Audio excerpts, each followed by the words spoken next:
Hello, everyone. It is Thursday, the 6th of August, 2026, and it's been a little while since I've done a video. My back was flared up. I had been digging out tree stumps in the yard, and back flared up.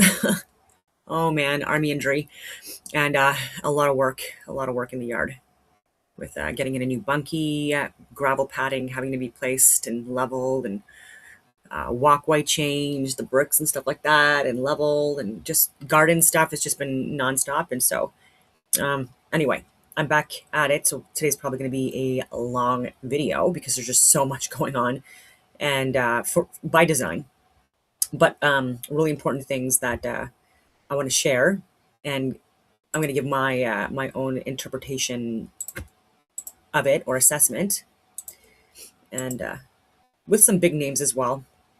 But before I get into that, we've got here for Canadian news to start with. Indian student visa holders in Canada charged with crimes up 9,500% under Liberals, especially the Bijnoy gang, them also exploiting the program. And look at the chart here. I don't know if you can see it, but absolutely ridiculous. And we're bringing in foreign international crime rings, right? And it's not just the Bishnoi gangs. I've talked about this, especially on the West Coast, and I can give names, right, as well, of people that are working and operating within these organized crime rings. I'm calling them organized crime rings because the level and involvement of the government should not be lost on people. There's already people in Vancouver, and I think Toronto maybe as well, where people have been, again, either arrested or investigated, etc., charges laid in some cases for drug trafficking, stuff like that, including former veterans and people that were former Olympic athletes and things like that as well, because again, they choose, even exploiting or using people who are former special forces as part of these organized crime rings, including even for the transportation, coastal regions, things like that. Again, I don't want to say too much because until I get protection, it's very terrifying, because what I'm saying is there's people, again, that are law enforcement, Canadian law enforcement, municipal level, provincial level, RCMP level, etc., that are also, again, involved with these crimes like human trafficking, drug trafficking, weapons trafficking, exploitation, you name it, all these things. Again, unfortunately, it's a fact. And in the U.S. as well, I've talked about that before, and again, even aiding and abetting. Again, people that are bringing in people, children, etc., to sell. Anyway, disgusting stuff, and more of it's going to be exposed because it's also people that are again within the judicial system as well, and people like Sam Cooper and Mario for the North now as well, and others are again sharing more of this information. Thankfully, is it too late? I don't know. It probably is, because again, they've infiltrated. It's been years now. It's really well organized, and you even got people like Olivia Chow and Doug Ford, again, that are part of the grift, right? And they're not at all working on behalf of Canadians. They're working for they're like, again, I'll say, the occupation and the destabilization of our societies from within. Not to sound dramatic, but again, with the Bishnoi gangs, that's one part of many. There's so much more crime happening in Canada and the US that, again, I'm going to reiterate, involves non-Canadians, and including financial. That's a big one, right? So people here that are seeking asylum or refugee status, like now it's over 1 million, right? And in the last few years, again, this has been unsustainable since 2021. It really escalated. And again, this is for votes for the left. And where will I start with? I'm going to start with Canadian news because I'm already talking about it. Because Jasmine Lane did share some really interesting news events. And then maybe I'll talk about the enemy. Again, I haven't watched the whole thing. I've only watched a few minutes. But if she's talking about Marco Rubio on LinkedIn, actually, maybe I'll even share it if he didn't delete it yet. But there's a guy, he does podcasts. And I reached out to him like over the last couple of years. And we've talked on LinkedIn and stuff like that. But like, he's never, again, accepted my offer to go on his podcast or even communicate, about a lot of things that he's sharing. There's good content. But again, a lot of information he's sharing is absolutely so friggin' again, far from reality.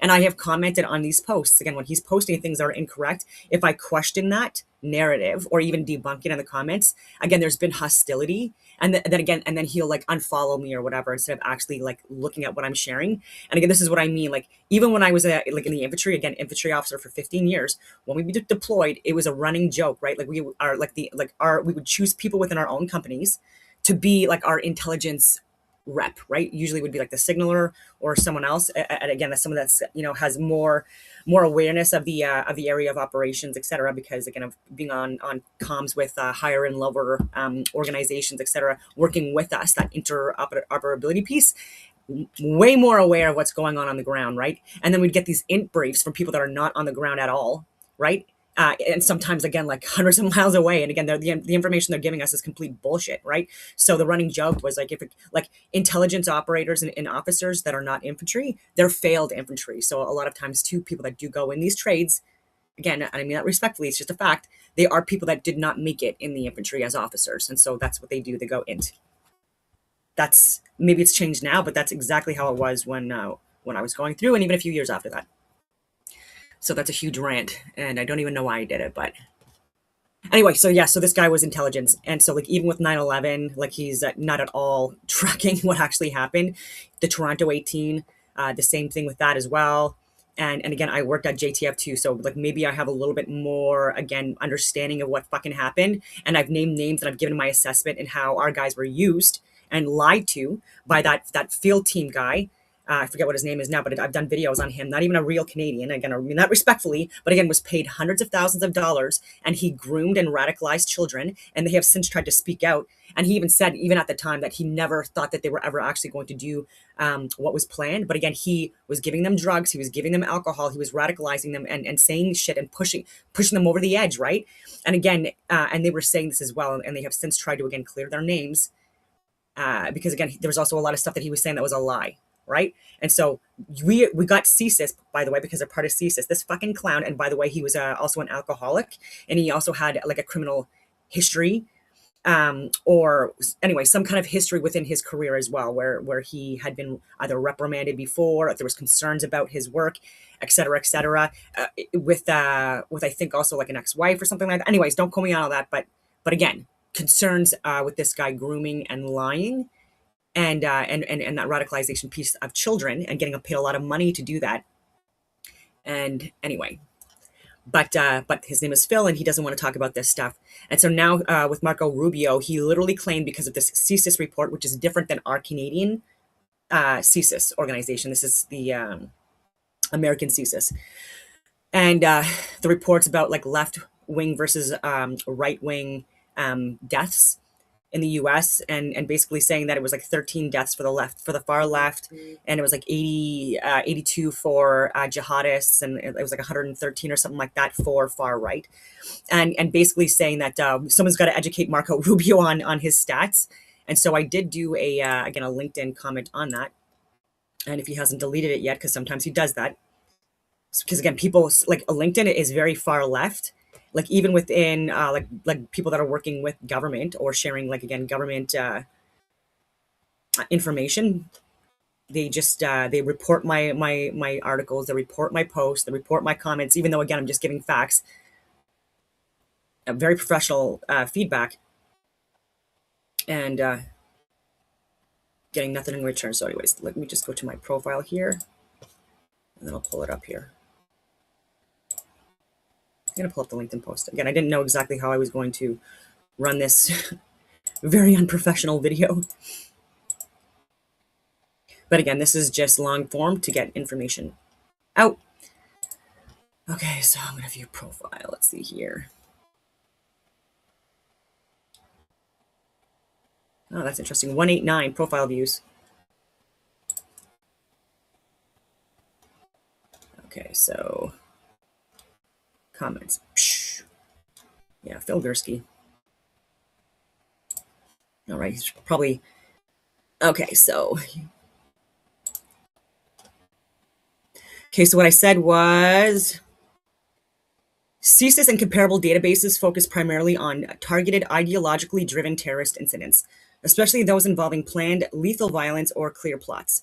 This methodology systemically undercounts or excludes large categories of political violence and disruption, including mass riot violence and sustained urban disorder, widespread arson and property destruction, coordinated doxing, which I've experienced as well, swatting, yep, and intimidation campaigns, yep, assaults on journalists, independent reporters, and political opponents at protests, vehicle attacks, vandalism, and targeted harassment that stop short of murder. When the metric is limited to a narrow set of coded terrorist fatalities, left-wing violence appears far less lethal. When the metric expands to include the full spectrum of politically motivated harm, the picture changes significantly. And then I go on from there, saying the 2020 protests and riots following George Floyd's death produced substantial human and economic costs that rarely appear in left-wing terrorism fatality tallies. So that in itself too, that wasn't even classified, even though there were a lot of deaths and injuries. So multiple independent counts put associated deaths in the range of approximately 19 to over 40, depending on inclusion criteria. Insured property damage estimates reached 1 to 2 billion, with some assessments higher when uninsured losses are considered. And again, a lot of people that were uninsured that like lost everything, like during these protests, right? So yeah, sustained occupations, autonomous zones, and repeated nights of violence in cities such as Portland, Seattle, Minneapolis, and Kenosha created prolonged public safety and economic disruption. Very little of this activity is classified as left-wing terrorist attacks in the data sets that produced the 13 victim figure, even though much of it was explicitly political, ideologically framed, and carried out by actors identifying with anarchists, anti-fascists, or radical racial justice currents. So like even like the BLM, Free Palestine, LGBTQ plus IA, all of these things, right? And people and going on for months, right, and years in some cases. And people want to bitch about the Freedom Convoy, which was largely peaceful and no fucking deaths. Sorry for swearing, but and where like again the 911 reports that were going in, half or more again were people that were falsely like they were lying and they didn't get charged for that, right? They actually again like proven to have been lying. So swatting and doxing, throwing ice balls and snowballs, assaults, attacks, cutting brake lines, damaging windows of vehicles, all of these fucking things that they were doing again on the counter protesters and locals, right? And again, even with horns and stuff like that in areas where they're blasting again, like very, very loud, again, for months at a time. And again, violating bylaw codes and things like that. No charges, no fines, no anything. We're totally fine with it again. And that this is the lunacy and the hypocrisy, right? When they push that like to still try to make it where what they consider to be far right radicals as being like the biggest threat to Canadians domestically, which is a fucking joke. It's actually the opposite, especially Christians. And again, I've done videos on that over the years as well, where the least likely, right, and Asians, depending on the Asian, least likely to commit crimes, murder, rape, break-ins, etc. Anyway, okay, so let me see here. Where did I leave off here? So doxing, yeah, and again, I've experienced it too. Doxing, targeted harassment, and physical intimidation have become common tools. These actions often escape terrorism statistics entirely, yet they inflict real harm. Individuals, including journalists, commentators, and ordinary citizens, have had personal information published, leading to threats, job loss, and fear for safety. Independent journalists attempting to film or report at certain protests, Alexa Lavoie, countless others. Oh my God, even Jake Shields and Nick Shirley, like wasn't he just friggin' chased with the friggin' knives? This guy saying that they were literally going to stab them. Like this is crazy in the UK. Wild. Yeah, so BLM related spaces, some LGBTQ activism spaces, and other left associated demonstrations, like even the Pride, month, right, and all these parades and things like that, that is completely disrupting traffic. And again, people even enjoying again like their own properties and stuff like that within these areas, and being forced to see again like just again such sexual perverted deviancy. I'm not talking about the LGBT. I'm talking about people there that are naked, okay, wearing furry friggin' costumes and stuff like that. Again, I'm making myself upset right now even talking about this stuff. All of that stuff that they're exposing to children, right? And they're like, oh, if you don't like it, don't be here. Well, there's people live downtown. What if they work downtown? Like the daycares and stuff like that that are in these areas, right? What a mess. And then with safe injection sites and stuff like that, also again creating more crime in areas that the public should be protected from. Okay, so again, all these tangents. Yeah. They face repeated assaults, equipment destruction, absolutely, and coordinated efforts to drive them out, frequently with limited arrests or charges, or like none. Similar patterns of selective enforcement appear in other contexts, including aspects of the Freedom Convoy protests in Canada, where documented cases of vandalism, assaults, false reports, and property damage by opposing actors received uneven attention compared to the treatment of the convoy itself. Look what is still happening to Pat King, Tamara Leach, Chris Babar, Helen Bruce, and countless others, right? Appealing the decisions because they were ridiculous sentencing decisions made by the judges. Again, super corrupt, should be fired, should be ashamed for the rest of their lives for what they did to these people. Two-tiered justice system, punishment, and yet they let rapists and murderers, non-Canadians, rapists and murderers free, right? And people here with their deportations orders for like 4 years and not getting deported. Oh my God. Okay, so these forms of intimidation and low-level violence are politically motivated, repeated, and consequential, even when they do not produce body counts that register in terrorism databases. Several coding practices further distort comparisons, so I wanted to bring that up as well. So prison gang violence, particularly Aryan-affiliated groups, is routinely categorized as right-wing extremism. Okay, so like even when it's against themselves, they're considering it to be right-wing extremism or terrorism or whatever you want to call it. Yeah, when it's Aryan, but not the. So comparable ideologies or ideological or racial violence from other directions is often treated differently, but left uncoded as political. Jihadist terrorism is a distinct category driven by Salafi jihadist ideology. It should not be conflated with domestic American right-wing movements, nor should mainstream conservatives or Christians be associated with it. Inconsistent, because again, Christianity and Sharia law not compatible for so many different reasons. But again, especially for like the treatment of women, the tolerance of what they do to animals, and the acceptance of slaves, so many other things as well. Okay. Inconsistent standards for what qualifies as ideological or terrorist undermine direct numerical comparisons. A more complete accounting of political violence would include not only deaths, but also, and again, even with that, it would expand more. So economic costs of property destruction and business interruption, length and intensity of public disorder, frequency of targeted intimidation and doxing, assaults on press freedom and public debate, differential rates of arrest and prosecution. By these broader measures, significant politically motivated harm has come from left-associated actors and movements in recent years, particularly during periods of sustained protest activity. Fatalities count under a narrow terrorism definition do not capture this reality. So conclusion, the census figures of 13 left-wing, 112 right-wing, and 82 jihadist victims reflect a specific limited data set focused on coded terrorist fatalities. They are not a comprehensive measure of political violence or its impact on society. When riot-related death, large-scale property destruction, systematic doxing and harassment, assaults on journalists, and prolonged public disorder are taken into account, the claim that left-wing political violence has been comparatively negligible becomes difficult to sustain. Accurate assessment requires looking beyond a single narrow metric. And then I even said it to him, and since I have reached out to you a few times over the past couple of years to chat or go on your podcast and you have not accepted that offer, I can see why. I even called it out, right? So they don't want to actually talk to people or platform people on podcasts, even guys like in the bro sphere and the manosphere, if you're not, again, agreeing with everything that they're sharing ideologically. There's no room for debate. So several high-profile mass shootings and targeted attacks in recent years were carried out by individuals who identified as transgender or non-binary.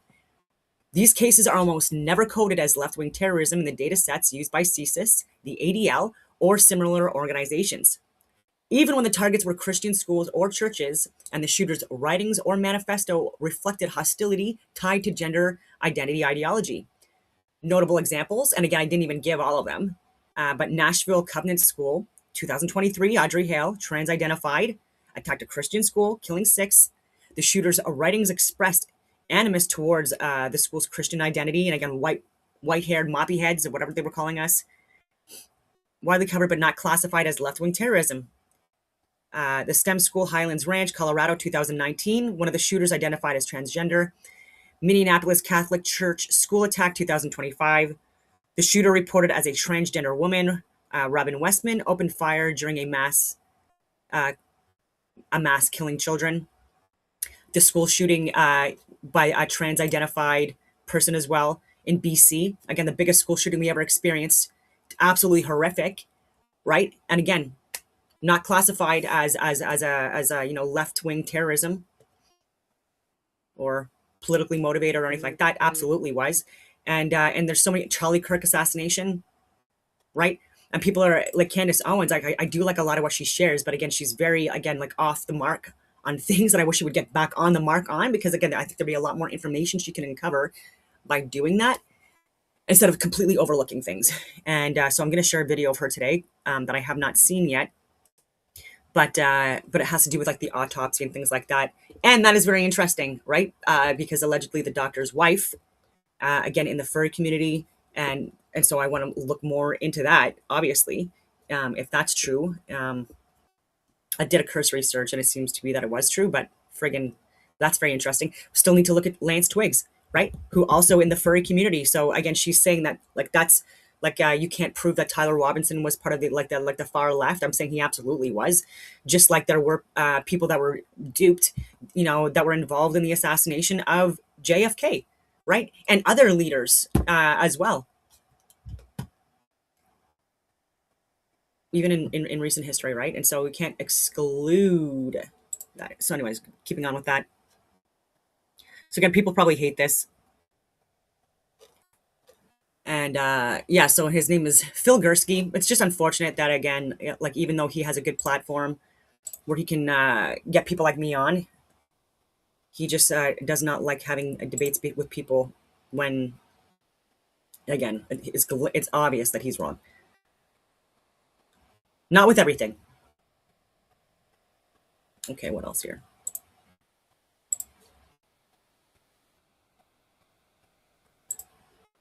Yeah, the enemy is Trump. There we go. Jasmine Lane. Okay, so the enemy is Trump. Marco Rubio says they found the money trail and media can't deny it. Oh, yeah, okay, so that's what it's about. You can get all of these people who believe all these different things to stand together. And it's imperative that for those of us who actually believe in the country. Isn't it just awesome when everything clicks together like this so perfectly? And it may not always be, socially acceptable to say it out loud. Oh no, the truth. How dare you? But thankfully, I actually don't care. So we're going to talk about it anyway. Marco Rubio has put something in the public record that your gut knew this was happening. The media, though, they would do their best to smear and dismiss you and call you every name in the book so nobody listened to you. They are absolute grifters and liars. Unfortunately, that, the facts always weigh out the feelings. So that didn't really work out too well for them. I'm Jasmine Lane. Like, share, subscribe, comment your thoughts down below. Hype this video. I'm learning in the new YouTube algorithm that likes seem to be helping a lot. And as always, double check, make sure. News today. I'm kidding. It's not groundbreaking or even really news. That might make it worse, actually.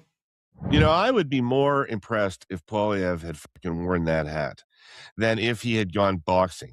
Put out a video clip of him boxing. Right? I found one for him. It's a dunce cap, though. What a weird thing for a conservative political strategist, a man who's run several conservative campaigns, most recently lost them, saying that he found Poilievre a dunce cap. By the way, that is that pointy paper hat. I'll put a picture up on screen here. That was predominantly used from the Victoria era until the mid-20th century, funny enough, where... Speaking of Pierre... Am I on mute? Okay, I was having a conversation on Signal. I don't usually share these. I'm definitely not going to dox anyone here. And never will. Because I want to keep my sources, first of all. Anyway, but we were talking about what was going on essentially with like Aaron O'Toole and Pierre Poilievre and Doug Ford and Danielle Smith and all this stuff going on. And I had told him that I emailed Pierre Poilievre Pierre Poilievre again recently. And again, because I would like to talk to him. And this is stuff that even in February of 2024, I emailed him and just basically trying to say that, look, there's people within your own party. Literally saying that there's people within your own party, within your own community that are sabotaging you from within.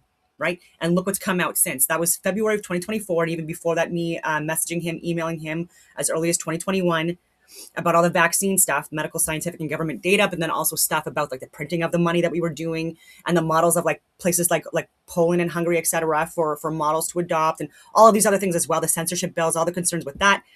And yeah, but it's been a while since he's responded back, right? And taken me up on that offer, which is unfortunate because I could have literally at least let him know, right, that there are and given him names of the people who are sabotaging from within. Right. And I've called out Doug Ford for years, so that was an obvious one. But even with Aaron O'Toole, like he's now saying things that like against Pierre Poilievre. And yeah, and I think that this is kind of like a coup from within. And Aaron O'Toole, again, maybe he's still salty with what happened with him during the 2021 elections. This guy was a liberal, not even a liberal. He was a dictator. Right. And so like there were people that were part of like the liberal NDP bloc, Green and conservative parties that were, again, just pushing the same agenda regarding the mandates and the lockdowns, the forced inoculations. Even with the immigration, we were even saying then that it's already starting to be out of control and not sustainable, and it's not helping Canadians. It's pushing them out. We're not putting resources and money into like Canadian families and institutions and Indigenous people like don't even have clean water. All these things, and we're taking away, and then carbon tax stuff, and again, it's just a friggin' nightmare. Again, I'm all over the place. But yeah, Aaron O'Toole, again, he was just voting again with WEF and the World Health Organization. And so that's why he didn't win, right? And so if it was a better person, I think even Maxime Bernier, right? I do think even though the elections are rigged and China, again, has huge involvement in our election processes, especially with social media and the people that they have inside, like even Elections Canada. It's just crazy. And so people like Olivia Chow and Doug Ford, they keep winning, right? And I don't think that Pierre is someone that people want at the top, right? We're talking about the Bilderberg committees. They don't want him to be the leader for whatever reason, or maybe there's just some dirt on him, and so that they know that he's good for controlled opposition, to play the role over the years and make it look like there's some kind of, I guess pushback against like the overreach and stuff like that. But like not necessarily ever anyone that was going to be like the real leader of the country, which is very interesting. And so they're looking at, again, Daniel Smith now, someone that just approved selling Alberta and Canada literally to the devil, literally, with these mega data centers. It's just ridiculous, right? So with Bill Gates and these people, again, Carney and the far left, again, they're also going to win, right? Especially with these data centers and just how many resources are going to be required for it. It's going to like cause a lot of damage within Alberta and within a few years. Completely depleting like a lot of the resources. Again, why data centers? And again, they're using these. Again, it's going to impact algorithms, social media, and again, even our media is state-funded leftist media. So these data centers in Alberta are going to be used against the population in order to brainwash them, in order to again impact their voting tendencies, like what they're upset about, what they're not upset about, et cetera, et cetera. And they're just allowing it again into the lion's den essentially. So like, why would you do that? And anyways, and of course not BC, right, where the leftist radicals like largely come from as well, and not focused on the right infrastructure within Canada at all. And so all of this money being invested into these, and again, it's going to be making Canadians, again, we're going to be paying for it, on the hook for it, and we're the ones that are going to be controlled by it, brainwashed by it, propagandized by it, and again, our resources depleted by it. Already on a tangent, but Jasmine Lane and people that are part of the Conservative Party, like they're full on board for these data centers, and again, they're just being brainwashed, in my opinion. And again, they support Danielle Smith on everything she does and says. But again, this is one big thing that she fucked up. And again, for that alone, I think that, like, let alone the other stuff, I think that again, she's got again shares and stocks or investments in these centers, or promise to be the prime minister if again she signed these contracts, which is absolutely disgusting. What people are willing to friggin' do. Again, just for their own benefit, completely selfish. And Doug Ford is the same thing, right? He's not actually a conservative. He is a grifter. And yeah, he's been destroying Ontario. Anyway. They would rely heavily on public humiliation in classrooms as some sort of a disciplinary. So still on that, because there's more important things that I want to say about this conversation. So we were talking about that, about Pierre Poilievre, how he likely wouldn't be the prime minister. And again, there's sabotage from within and like deals that were made again with these international elite types that again, other people took. And again, Aaron O'Toole, he's part of or involved in like the Oz community, with other people that have a lot of influence within our government, unfortunately, and they're also being lied to, and then also lying to Canadians, given the and information that they're being provided from, again, people who do not have our best interest at heart. And again, they operate out of Tel Aviv, Jersey City, and Toronto. I'm going to reiterate that. And even the Bikers Church in Ottawa, again, has been surveyed, and people have been doxxed and things like that just by even entering it, right, with their phones. Anyway, I know this sounds crazy, but I've shared the videos with the proof. Oh yeah, okay, so we're talking about financial stuff as well, and we got into the US. And okay, so Great Reset coming. Energy crisis is much better than COVID. Yep. Also have asking me about KOSPI, KOSPI, and Nikkei. I don't know how you really pronounce that. Nikkei, NIKKEI, plus yen carry trade unwind risks. Okay, so the collapse of the current, again, just possible. The collapse of the current financial paradigm will most likely be initiated from Korea and Japan. If you understand their interlinkage into the broader leveraged risk assets orgy environment, also could create the crisis opportunity to allow for the US to wash its debt and hot swap into a new currency, Digi, USD, or tethered, or BTC, or whatever. Yeah, totally agree with that. So Trump et al. Are currently fighting hard to prevent the JPY USD reverse carry trade unwind. See yen purchases by US Treasury in the last week. Yep. But not clear they can stop it. KOSPI bounced, but is back on the down march. Yes, it is, since yesterday at least. This continues, and the AI bubble pops hard.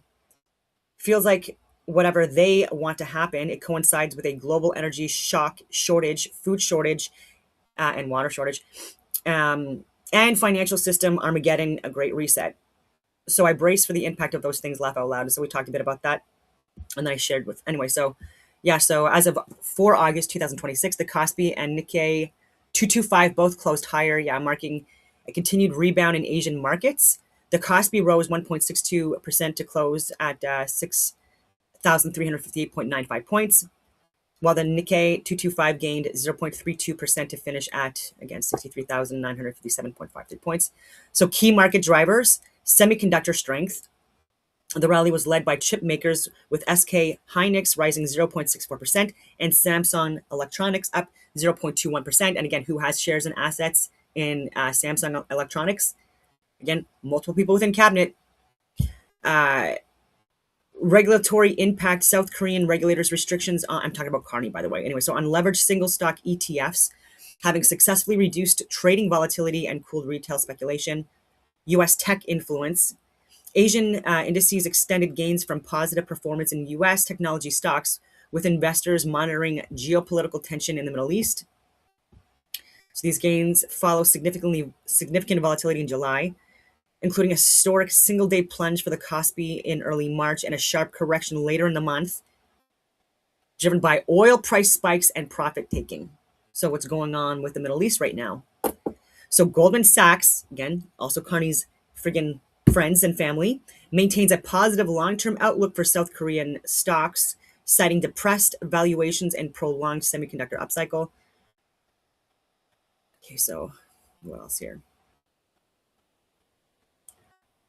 Yeah, Advantest and Tokyo Electron providing significant support following strong earnings. Yeah, so technology sector, specifically companies linked to artificial intelligence, AI, and semiconductors. Yeah, so we are helping the Asian markets and weakening the Canadian dollar. Okay, so infrastructure: demand for data center connectivity boosted optical fiber and cable makers. Fujikura and Furukawa Electric were among the strongest performers, driven by the need for high-speed communication networks and power systems for AI servers. Defensive healthcare. Amid market volatility and yen fluctuations, investors sought safety in defensive sectors. So pharmaceuticals, Otsuka Holdings advanced, reflecting a rotation into stable healthcare names that are less sensitive to currency swings than exporters. Automakers, companies like Toyota Motor face pressure due to the sharp strengthening of the yen following coordinated US-Japan currency intervention, which threatens the value of overseas earnings. Financials, major banks, including Mitsubishi UFJ Financial Group, dragged on the broader Topix index, illustrating a market divergence where tech rallied while value stocks lagged. So anyway, yeah, because these are the conversations I have with certain people. So claiming right now an institutional dark money from the US and elsewhere is trying to prop up both, so even Canada. Dropped 41% in a little over a month. Before that, it was up yesterday, down the same amount. I would watch the yen, Kospi, and Nikkei closely right now. If one of them goes further, specifically the yen, then everything else will topple, possibly. That's why the US is printing money and opening currency swap lines for Japan today so that they won't sell US treasuries to stabilize yen further. Same leverage MBS used to force Trump to call off the strikes over the weekend. So Washington joins the fight for the yen. FX Street, there's even an article on that was posted 2 days ago. And then even US Treasury Besant, reasonable for Fed.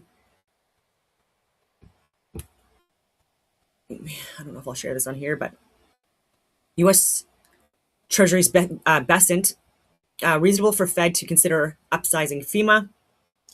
It would be reasonable for the Federal Reserve to increase the size of a stopgap liquidity facility that Japanese authorities are eyeing for use in their effort to prop up the yen, given the bond market has grown since the facility was launched. Treasury Secretary Scott Bessent said on Tuesday. The facilities that the Federal Reserve has, whether it's the FEMA, the Foreign and International Monetary Authority facility, or the swap lines. The purpose is to protect the U.S. economy and to keep any volatility offshore, prevent it from happening before it reaches our U.S. shores.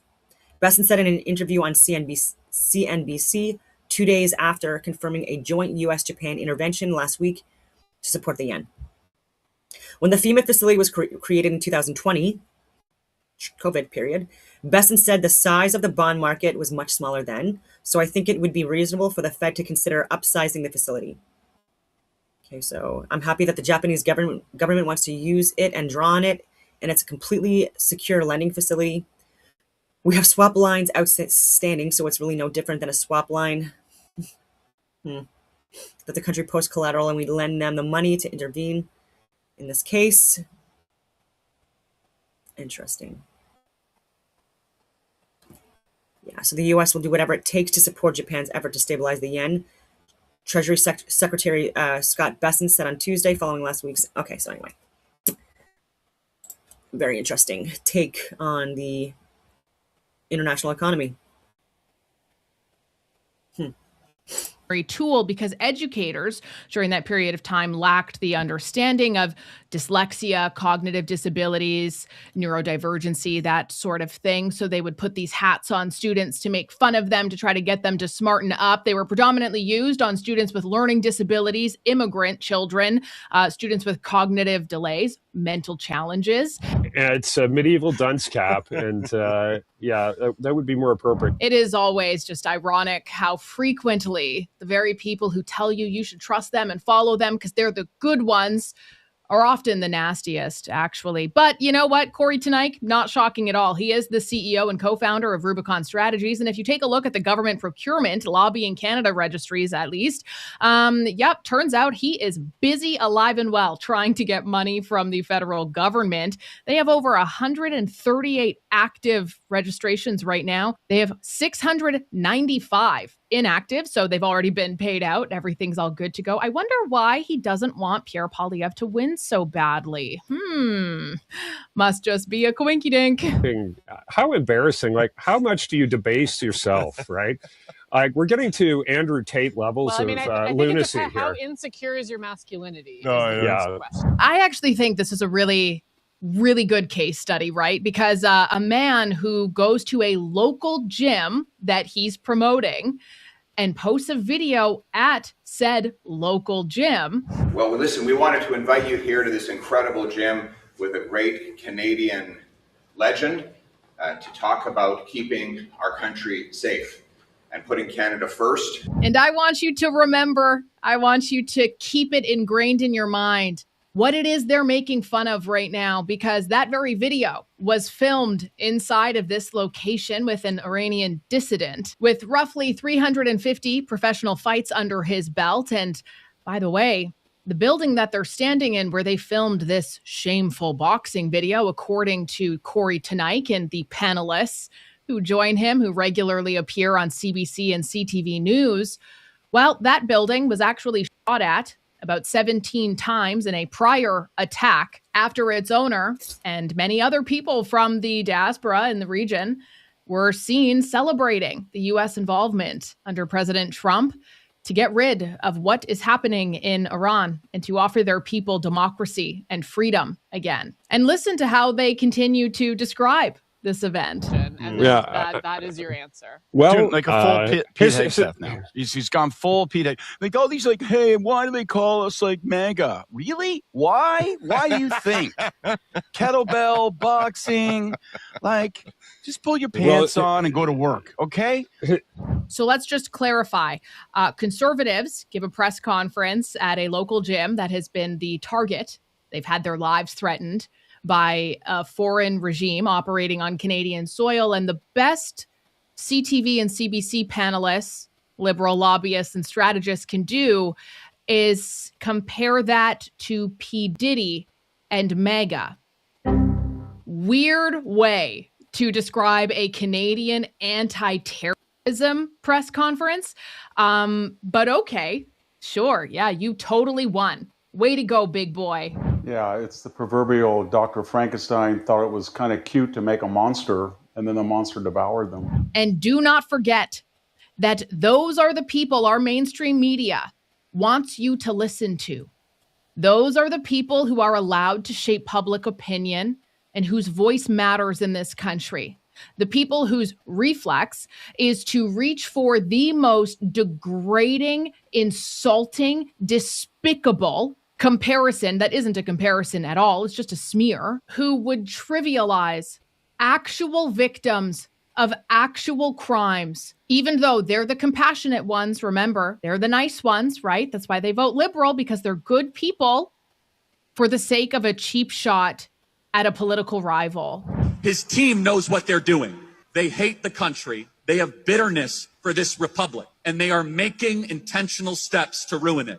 In the 1970s, there were two Marxist communist political philosophers, Cloward Piven, who wrote a document saying that we are going to turn America into a communist country by doing three things. We will destroy the US dollar by printing trillions of dollars we do not have. We will build a deep state of government agents that will go after everyday citizens and that will absorb the private sector. And we will open up the southern border of the United States to allow tens of millions of third worlders to come into the country. This is called the Cloward-Piven strategy. It is intentional, and therefore it is evil what he is doing. He is a traitor. And I want you to ask yourself why an American Soros-backed anti-Trump media company cares so much about making Canada's conservative leader unlikable or look ridiculous over this video, but doesn't say a damn word about the IRGC agents that are operating on Canadian soil, as proven by the FBI and CSIS reports as well. I got a call from one of our IT guys, and he said, there's something wrong here. There's a massive influx in DMs going on two specific platforms, X, formerly Twitter, and Instagram. Not a small increase, tens of thousands of percent increase. I said, well, is it a mistake? Is there a technical glitch on these platforms? He said, unlikely. They're two different complete. Finally, that Chinese billionaire. I don't think he's Chinese, but he lives in China. But like he's getting called out, I guess. But again, I think for the data centers, like I do think that they're a bad idea. And again, it's going to be like CBDC's massive overreach, propaganda, psychological operations, influencing protests more and civil war, all these things and how we vote, et cetera, et cetera. And so I don't think they're a good thing. And so I think that if anyone is peacefully, again, bringing awareness and attention to where these mega data centers are being built, And again, if it's going to be peaceful, again, just to get people to go out into their community, like their city councilors or municipal town halls or whatever, peacefully and professionally, again, speak about this stuff and how and the harms and the impacts and the concerns that people have. I don't think there's anything wrong with that. And what do people expect, right? It's better than these echo friggin' radical terrorists, right, that are burning down places, anyways, and then even like stealing fire trucks that have been disbanded or whatever, and using them, pretending that they're firefighters and actually causing the friggin' fires, crazy stuff like that. Again, no, again, because there actually is a lot of harm and death when people do that stuff, right? Completely, and it's for the wrong reasons, right? When we look at what the climate change is, right, a lot of it has to do with, again, overdevelopment and how we're doing it, and we're over exhausting the grids with the electricity, and again, like the surface temperatures increasing, the shredding of the trees, all these things that we're doing in places that were like more suburban, rural, completely now overdeveloped within Canada, not sustainable, like I've said, especially how it's been going the last few years as well. Again, so many things I can talk about, but I'll try to keep it to this. But again, even with Danielle Smith, I just can't believe that she again signed a contract with the devil to get these mega data centers to start operations, or start again. It's been approved, so I don't know when they're going to be built. I'm assuming the next couple of years, and the energy plants that again also go with that. And Erin Brockovich, God bless her, is again bringing awareness to this. She was on the Sean Ryan show, I think it was maybe last week, and again she talks about data centers, the closed loop versus the open loop ones for the cooling systems and stuff like that, and how there's issues with both, and how people are thinking that the new ones are better, and they're not, right? Platforms. So he had a first look and he said, he has wow, a lot of of money similar in IP these centers, addresses obviously. here. And so we did an initial scan, and we realized, wait a second, there was bots operating here. There are nefarious accounts out of the country dumping stuff that's completely false about Utah. So we didn't wait. The next morning we hired and started working with a very advanced data science team. And what we learned was, to me, shocking, just stunning. I couldn't believe it. I mean, I still can't, because I'm getting the data by the 4-hour cycle now. The content itself was coming from two batches, like the actual pixels, the images were from the Party for Socialism and Liberation and the People's Dispatch. I'd never heard of them before. You do a search on them, you'll find them under investigation by multiple branches of Congress. Most of the within the IP addresses in Utah were coming from two IP addresses, Alliance for a Better Utah and one called Elevate. We found out that Alliance for a Better Utah was actually a tax filer. And we went to the IRS Form 990s, which are public, and we started to drill down into what the filings were. And lo and behold, multiple filings through multiple entities all over the world, all going back to something called Arabella, Neville Singham, under investigation. So Arabella Advisors and Neville Roy Singham are two entities that have frequently been cited together in congressional reports, investigative journalist reports, essentially the left's dark money. Founded back in 2005, Arabella Advisors, which changed their name a few months ago to Sunflower Services, weird name. It was actually founded by Eric Kessler, a former Clinton administration official. Would you take a look at this? These are all the organizations that Marco Rubio is referencing, that is organizing and funding the street protests and mass protests for all the different protests that we have taking place in America. And he says this even takes place all over the world. This includes 2020 protests, the pro-Hamas, pro-Palestine, the pro-Maduro for Venezuela, the anti-ICE protests. These groups are the ones that are organizing and funding all those protests. It is coordinated, funded activism that goes across all these different protests. Here are some of the specific groups: Code Pink, People's Forum. Also, this is so random, but isn't it very bizarre how much Eric Kessler looks like Gerald Butts, who is Mark Carney's advisor, the guy who got him to run into politics and also was Justin Trudeau's advisor? They look identical. Eric Kessler nowadays, he's kind of balding and has like gray hair and not a lot of it. Multiple branches of and the only reason why Kevin O'Leary is even talking about this now is because now it's impacting him and his bottom dollar, right? Didn't really care too much about this stuff beforehand. Of the government. Shares offices with the CPP. So then I said, I want more. Can you tell me the exact amounts? And we got those the next day. We're talking about millions, hundreds of Hundreds millions of millions, dollars 276 million. It's not just Utah. These guys are doing campaigns everywhere there's a proposed increase in power and or a data center. More digging. More. So to break it down even more, Sunflower, formerly Arabella, they have billions of dollars, essentially, that's untraceable due to how they have structured everything. And their main goal, their main tactics are to flood campaigns and policy spaces with untraceable billionaire money. They create pop-up websites. They invest in things that look grassroots. They look organic, but they're not. They're staged. They're all centrally controlled with the intent of shaping the public narrative around certain things. They have also been found electorally in laundering donations to fund Democratic candidates, that sort of thing, swing state voter drives, and to more or less just elevate the left-wing elite and corporate interests. That's where their money largely goes. Allegedly. It's a top-down phenomenon. It's not coming from the middle classes like the Tea Party on the way up. It's the downwardly mobile with degrees in urban areas. And first and second generation Americans, to be frank, Laura, are not fond of the United States that exists. And unlike the MAGA movement, they don't want to work within the system. They want, if they lose, they blame the system. So they want to get rid of those nine justice Supreme Court. They want to bring in new states. Now they're talking, as you pointed out, about abolishing the Senate. If they can't win by the rules, they don't change. They try to destroy the rules because they're nihilists. It's the history of socialism. They always run as moderates, then they get in power and they rule as communists. That's the truth.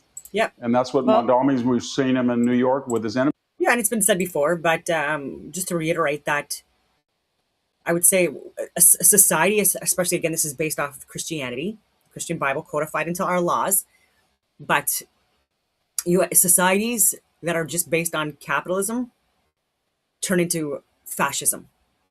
Societies that are built off of socialism without any capitalism, especially free market, turns into communism. Neither models work for societies. They are both destructive.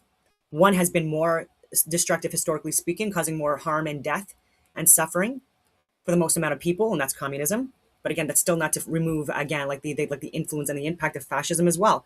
And usually when there's too much of a far left swing, again, that pendulum again goes back and it swings, and I don't want this to happen, back to the far right, right? And it's everyone in between, well, everyone that gets impacted by it, and not in a good way.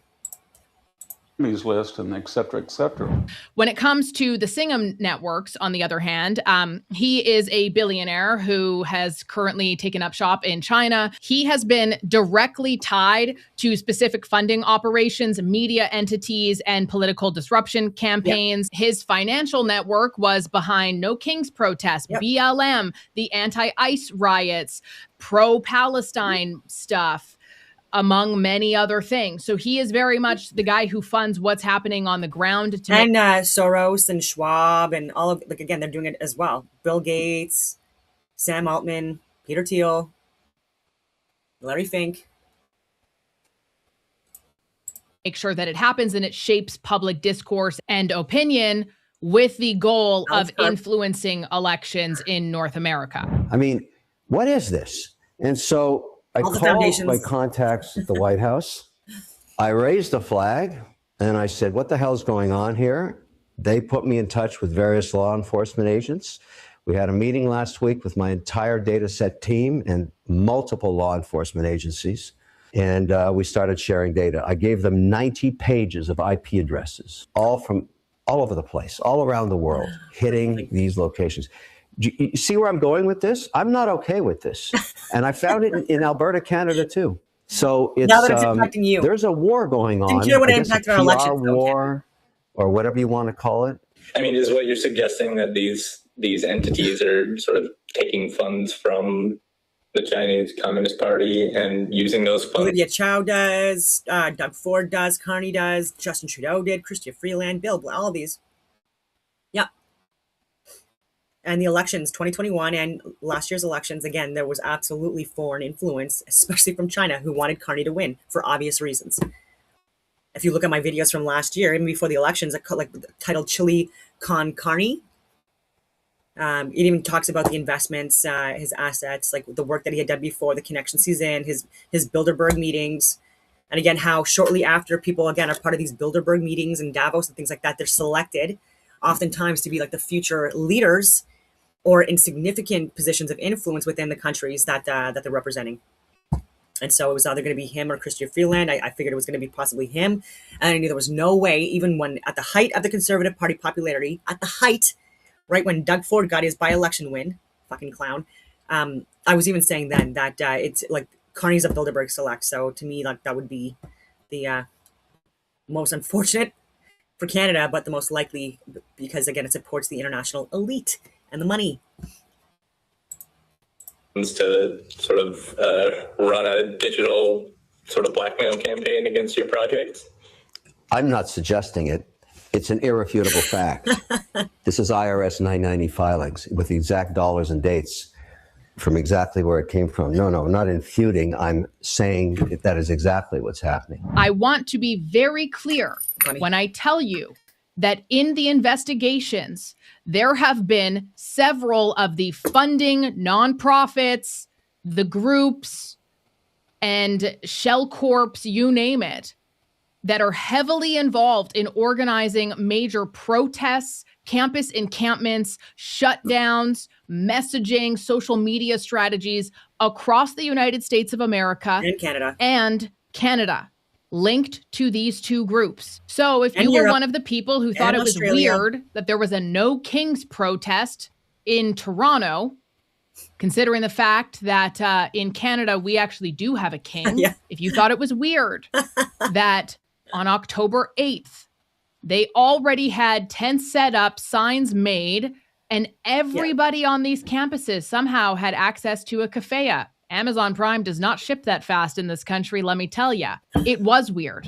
This includes 2020 protests, the pro-Hamas, pro-Palestine, the pro-Maduro for Venezuela, the anti-ICE protests. These groups are the ones that are organizing and funding all those protests. It is coordinated, funded activism that goes across all these different protests. Here are some of the specific groups: Code Pink, People's Forum. And our government won't do anything about it because they very much benefit from the exact same tactics that these groups are employing. Just to reiterate, the leader of the official opposition, only 13% of Canadians say that they think he's capable of taking on Carney. 2000s gave rise to a major wave of left-wing liberal governments and policies across Europe and the Americas, basically the West, promising a utopia, prosperity, and fairness for everyone. But instead, we got wokeism, economic stagnation, mass migration, housing crisis, cost of living explosions, and a cultural erosion and division like we have never seen before in the West. And now people are mad, and things are starting to change. Well, except in Canada, because the latest Nanos poll shows that the Liberal Party of Canada is at 44% approval rating, while the Conservative Party of Canada is down 9 points to 32%. So thankfully, Donald Trump's government is doing something about it. They were the same people you saw on the streets burning things in 2020. They then flip it around and they become the pro-Hamas protesters, and they flip it around and within 48 hours of Maduro's arrest have pre-printed signs outside the courthouse demanding his release. And then they're out there doing the ICE stuff, attacking ICE agents. There's nothing organic about it. It is funded, it is organized, and Cuba is a part of that network, and in some cases, a critical part of that network. And it's a network they will weaponize against us. And they talk about it openly, about how they will use that network to pressure American policymakers, not just here in the United States like Code Pink, but all over the world. And why is it that these hidden little shadowy figures want so much control over what happens in some of the very few remaining democratic nations? There's less than 30. Well, this makes a lot of sense. Makes a lot of sense why Trump is the biggest scapegoat for Canadian politics, why the Liberals won by rallying them against Trump in favor of Mark Carney, not the guy who we're going to tell you is just like him. Everything makes so much sense. And now there's evidence. Explain to me what you mean when you say that these are indications that President Trump is resetting the world order and the implication of that. Donald Trump is changing the new world order entirely, and it won't be fully understood for probably another 5 to 10 years. That on top of he says it's over $20 trillion of investment. Let's just say it's $10 trillion.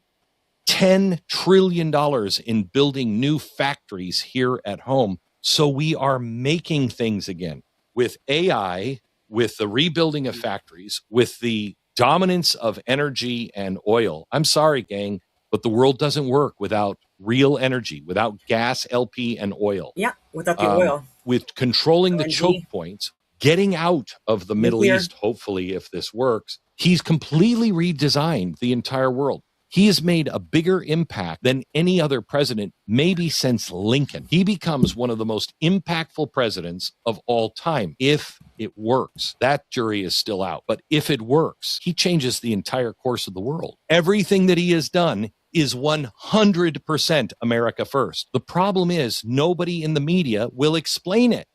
Everybody wants to look at everything he does as a one-off. People try to make him look like a bumbling idiot, and they don't realize that. So even with the AI centers, and again, it's a friggin' so redundant.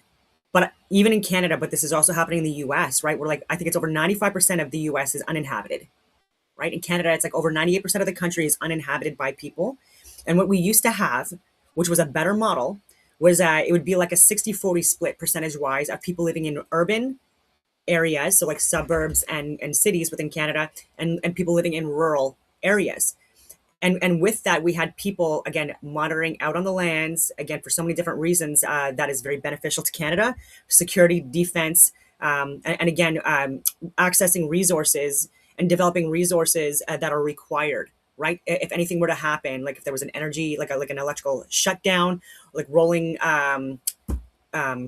shutdowns, I guess is what you would call them, that we're seeing in other countries that are overdeveloped, that can't sustain, again, the grid. And again, we're increasing that, right? Instead of like focusing on, again, like development of more energy, like the oil, LNG, nuclear, magnetic energy stuff like that, mines, like mining, agriculture, so much agriculture that, again, can be done in Canada and used to be done. And instead with these carbon taxes and what we're doing with pushing, like, again, all industry and investments into, again, infrastructure that's again, like part of like the AI biodigital convergence piece, that these operate within cities and suburbs, right? And so again, we're further overdeveloping within these regions. And again, if there was any kind of like an electrical shutdown or whatever, after a matter of days, right, there would be like these like communities, these cities, these major built up areas would not be able to sustain themselves, and there would be looting, raping, pillaging, et cetera, and people leaving these areas after that, again, to try to look for, again, resources, right? But if we already had that in place where we had people, farming, again, with animals, like, so livestock, but again, like dairy and fruits and vegetables and things like that, fishing industries, and again, looking at the influence and the impact of the Chinese, what they're doing with their fishing industries, which is like full out, like, again, like they're so coordinated with thousands of fishing boats and stuff like that are even off certain coasts,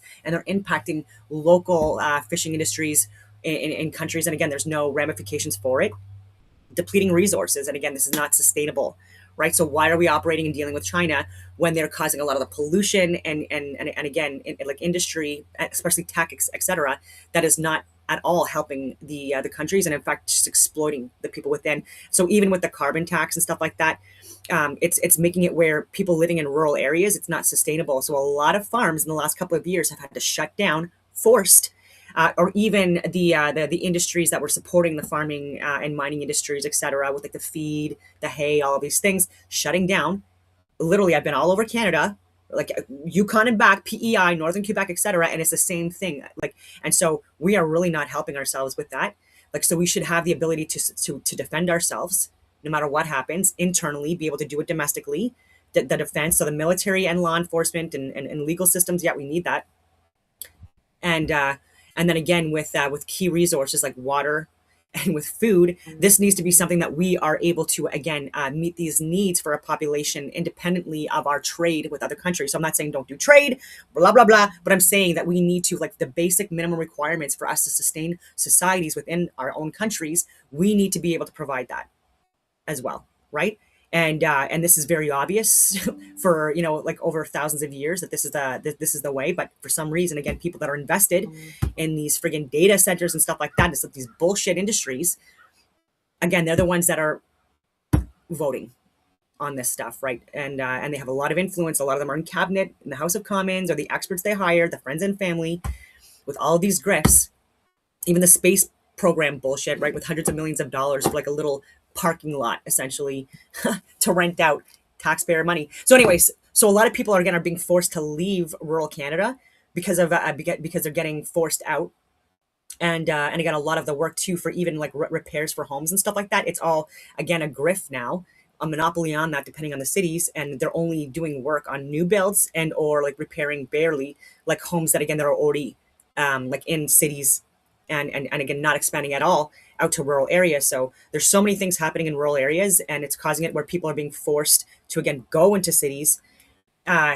When again more people should be again like expanding outwards and going into rural areas and having like farms and chickens and blah blah blah blah, or working the mines, working the fields, working the fish. And that's what my family kind of was like, generationally speaking, with what we've done for years, hundreds of years. All these tangents. Yeah, and so now we have over 82% of the Canadian population in urban areas. So like less than like 18% that are living in rural areas. And this is where we used to also get people that were really good because of the environment they were raised in, right? And again, I was as well raised in Gaspé, where you, like at a very young age you're doing the hay, right? And if it's square bales, right, you're taking it off the excavator and you're piling it on the trailer and stuff like that. Very long days for weeks at a time. And during certain seasons or periods during the spring and summer months. And then there's also fishing, which, and then doing the wood. Like, so again, going in the woods, cutting down trees, cutting them up into smaller pieces and then chopping them, bring them back home, piling, all of that stuff that you have to do. Like, this is all hard work. Gardens, feeding the animals, raising the animals. These are all basic tasks that you do as a fucking child in rural Canada. Hunting and fishing, blah blah blah, and again, these are people usually, again, people that have been out in the woods and stuff like that, that do really well or used to do really well, especially in the infantry or the combat trades or in law enforcement or firefighters, because they were out in the elements more, and again, just more familiar with firearms and navigation and you know, lifting hard things and having hard days, and you know, in the cold and the heat, and anyways, and we're losing that. We're losing so much of our strengths, the strengths that Canada had, and so many different ways we are collapsing from the inside. That being one of them as well, especially in the U.S., it's getting more and more where there's less and less people in rural areas, and then again, even with insurances and stuff like that, increase property taxes increased for rural areas. We're getting taxed out, and people are on like limited funds to begin with in rural areas, right? They're not rich. And so when you're putting even more hundreds, if not thousands of dollars a month on their bills, and nothing else has changed other than carbon tax this and insurance increases this and blah, blah, blah, it's absolutely disgusting. So even my neighbors, some of them have to leave because they just can't afford it anymore. And even people trying to build in rural areas, like even putting a piece of like a home like on their land with a lot of acres, like for their family to live. There's so many, again, there's so much government overreach and ways they're making it where they cannot do that, because again, they want to force people into these 15-minute city centers, and people are pretending that this again is actually like the best model for Canada for sustainability and all these things, which is bullshit. And again, as soon as the power goes out, you're going to understand why I say that. There is genius behind this. There is real strategy. He tried to fix America's economy. What happened? The next guy comes in, destroys it all. He's trying to fix it. So by fixing the bigger problems, the structural problems that start overseas with the WEF and all of our trade agreements and tariffs and everything else, by fixing those, he believes I can fix the economy long term. If you can get there, we save the world, not just the nation. We save the world. Why do you think that people don't see the strategy? They've fallen into the trap. The enemy is Donald Trump. The enemy is the pedophile government, whatever the enemy is. And if you just say that's the enemy, you can get all of these people who believe all these different things to stand together. And it's imperative that for those of us who actually believe in the country, we don't. Well, it's just deflecting. Anyway, enough of that. Okay, I do like a lot of, I think that's Blaze TV. Some of his work is great. I'm not taking that away from it at all. So I just want you to know that I'm not Saying he's wrong in anything there. I just don't want to listen to it anymore. Okay.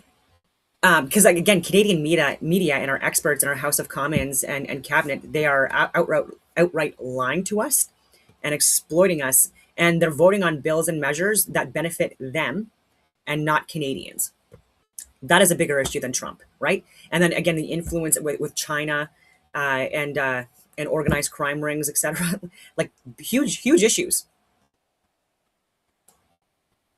And these countries are not going to replace the economic benefits that we get from the U.S. and our trade with them. All right. So this is from Steven Crowder. Again, some of the stuff he shares is just, I don't entirely agree with, especially his view on women. But so anyway, Crowder and Lawrence Fox on his viral Oxford speech and removing Islam from the West. So this has been circulating. So of course I was going to bring it up. And because Steven Crowder can be hilarious, I did want to share his interpretation of this Oxford event, because he has the guy on that was actually speaking. So that's kind of cool too. Needed space to speak freely or to show a cartoon. That begs the question, is it too far gone? What's the reception been like? Do you think there are enough good Englishmen to stand up and take it back? I'm good friends with the Nigerian bishop. The Nigerian bishop in his lovely little Nigerian bishop voice says, you must take the sapling and return it to where it belongs, which is with other Muslims. Lawrence Fox is our next guest, and he is a patriot. He's been on the show before, and he's backed by popular demand. He's gone viral this week for a speech at the Oxford Union. Now, a little inside baseball, I was invited to go to the Oxford Union. We were really close. I did link all these videos that I'm sharing if you want to see them separately. To doing it, and then due to security concerns, did not, because we wanted to keep your head on your shoulders. Yeah. I mean, that's where it belongs. As information started coming in, we realized my safety security was only guaranteed while I was in that specific union, and outside of that, we were kind of on our own. And I was like, you guys know the things that I've said, right? That you could just have a Jumbotron or my Quran challenge playing on a projector screen, and I'm never coming back. But this man decided to take these people to task, being a native there. This clip I want to show you, a little longer than we usually would. But I need you to watch all of it because he makes a brilliant point, and I don't know that he could have made it any other way. This is Lawrence Fox. Well, most important to me is the free speech of this. So let's get this out, shall we? 78% of British Muslims believe that no publication should publish pictures of Muhammad. An overwhelming majority. That rises to 87%. That's 9 out of every 10 Muslims that are walking the streets today in a country which absolutely abandoned blasphemy laws. Suspicion is not strong enough a word. The West should resist Islam in the strongest terms on free speech grounds alone. So here we are with this cartoon, right? And it's time. I'm in the background listening. To show that I will not submit. I will not adhere to the religious laws of far-off places. Now, my wife asked me not to show this for fear of repercussions in my family, but I told her that if I did not, then I had already submitted to Islam. So here we are. Is it not enough that half the team that invited you to this debate were Muslim women who wanted to hear out your expression and your arguments? Is it not enough that I, as a Muslim president, have invited you to this chamber to give... My comment to that would have been like, do you have permission from your brother, husband, I'm just kidding, to even speak? So this is what I mean there. Like this, if this is Oxford, right? Like was a Christian founded institution, like the hospitals and churches and Ivy League schools across the West, etc. And again, if this was a Muslim country, I don't even think that in many of them, she wouldn't even be able to speak, first of all. She wouldn't even be able to be there. She'd have to be completely covered up. So again, they're taking the example of the protections and the freedoms and the infrastructure that they have the ability to speak in, right? And they're using that, right? Saying like, oh, it's Muslims that are protecting you because the president or the head or whatever. Well, before that, for hundreds of years, it was not. Right. And that's why you, lady, have the freedoms and protections and liberties that you have there, because in a lot of Muslim countries, that is not the case. And so I would have said something like that, obviously respectful. And yeah, so he could have even talked about that your arguments. Sure, now look at the picture. Is that not enough justification and evidence for you to believe that we do believe in free speech? I would not become the president of a free speech society if not for that. You don't. Why are you standing up right now then? Sit down and shut up. Thank you very much. May I finish? Excuse me. Point of order having been raised, I will hear the ex-librarian. It's a long time since I've been in this chamber and knew the rules off by heart. In the House of Commons, and we model ourselves on the House of Commons, props are not allowed. I wonder whether the rule on props is there a rule on notes? Is he allowed to doodle? I think Carrot Top just canceled. Thank the honourable gentleman for his point of order. Excuse me for one second. One moment. In the absence, Mr. Fox, one moment, Mr. Fox. What? You're watching cowardice in action is what you watch. Just it's helpful to inform the ex-librarian others, at least my 40 years old society, that ban was not extended and didn't need to fight Israel and Palestine flag. Thank you. So, right. I just want to wrap this up. I am going to rule on the point of order. There is no bar in the forms of the House against the use of props. However, I would encourage Mr. Fox to make the point and move on. I was until points of order. So it is in that spirit that I will not submit that I show you this as an Englishman who believes in free speech. Gotcha, bitch. I will not submit. I will not. Look at that Muslim. He's like, oh, I was going to have to kill him. Yes. Don't want to have to, but I will. Right. Who is it? So, I think which rather proves the point I was trying to make, that in this envelope lived your fear, and your fear of Islam and what Islam will do to you that when you upset its very oversensitive sky wizard. And what lived in this room is a healthy and brilliant and noble British tradition of suspicion of Islam. I encourage you to pass the motion. Thank you very much. Man. And you can follow him on X at Lozza Fox, Lozza Fox. We'll have the handle up underneath here. Please welcome back to the show, the brass-paired Lawrence Fox. Hello, sir. Can you see me, hear me? You're looking healthier than last time. Last time you kind of looked like, St. Jude's Hospital. I think I look like, my wife occasionally says that I look like a Chernobyl child is what she calls me. No, not now. Not now. You look like that actor who was in Wimbledon. You know the guy, he's British, kind of looks like the Coldplay guy. Yeah, he's called Paul Better. Paul Bettany, but I call him Paul Better Than Me. Oh, no, you're the better. You wouldn't be the best man. You'd be the better man. But listen, if you're worried about having your head chopped off, you just get a little target for them. Yeah, that's exactly right. Yeah, people don't realize that's why we actually have the leather necks. That's where it comes from. But before I get, what are you smoking there? Is that it? Because you guys have access to the Cuban stuff. Oh, this is a Cuban Davidoff. Oh, very, very nice. His tracheotomy's going to go right with that. Yeah, someone's going to jab him with a pen. Breathe your cigar through here, funny man. Let me ask you. I have first off, great point that you made. That hey, this is enough. Just the free speech component is enough. Before we get to the grooming, before we get to the child brides, the free speech stance is incompatible with the West. And I think you lasered in on that better. I really mean that. So hats off to you. Do you think you could have? Why didn't you show an actual picture of Muhammad, though? That would have been funner. Because he would have got murdered. My wife, bear in mind, I'm not, I'm a bit incautious about some of the stuff I say out loud, like you often. And my wife is quite concerned about us and our children being blown up.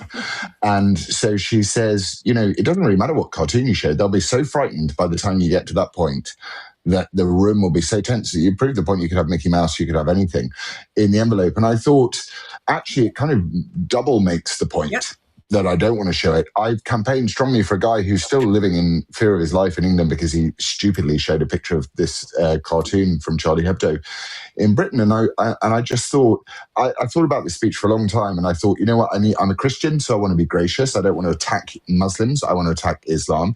And I want to attack Islam in a way that secular people will understand, which is, can you disagree with an ideology?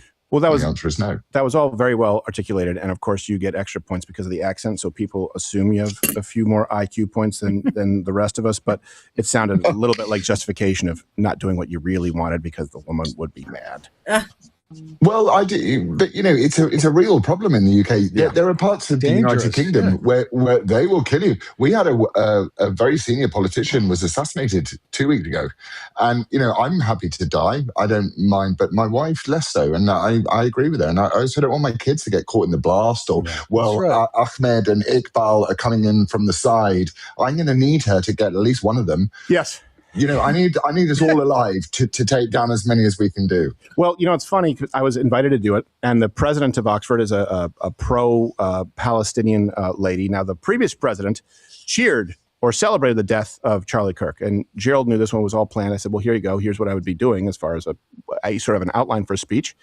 And it would have included a picture of Muhammad, and it would have included, by the way, tearing up both a Bible and a Quran to make the point saying, I don't feel good about this, but God, as a Christian, doesn't live in this. It doesn't live. There are hundreds of millions of other Bibles. Okay? No one's going to kill you. Yeah. Now, if we do the Quran to make the point, and we were like, okay, how do we deal with security? Again, I've already painted Muhammad. I did a Bob Ross sketch. We realized there was a very, very strong likelihood, like you said, of me not making it out of there. And I think that a lot of the people in that union would have been happy about it. That's one thing that I definitely noticed. Can I play some clips just for people who may have missed it, where they believe that it was a flex to let people like you and Tommy Robinson know that there are people out there who want to be violent, and I'm not one of them, but hey, all the violence, huh? Why are you doing that? So here is one actually where she was telling Tommy Robinson, who was there that day, that all the pro-Islam supporters outside would kill him if not for her good graces. Stephen Yaxley Lennon, known to his hooligans as Tommy Robinson. Stephen, there is a crowd outside rioting against you tonight, and without the protection and generosity of a Muslim Palestinian president and a mostly South Asian executive committee, you would be quite literally cooked. DEI hires.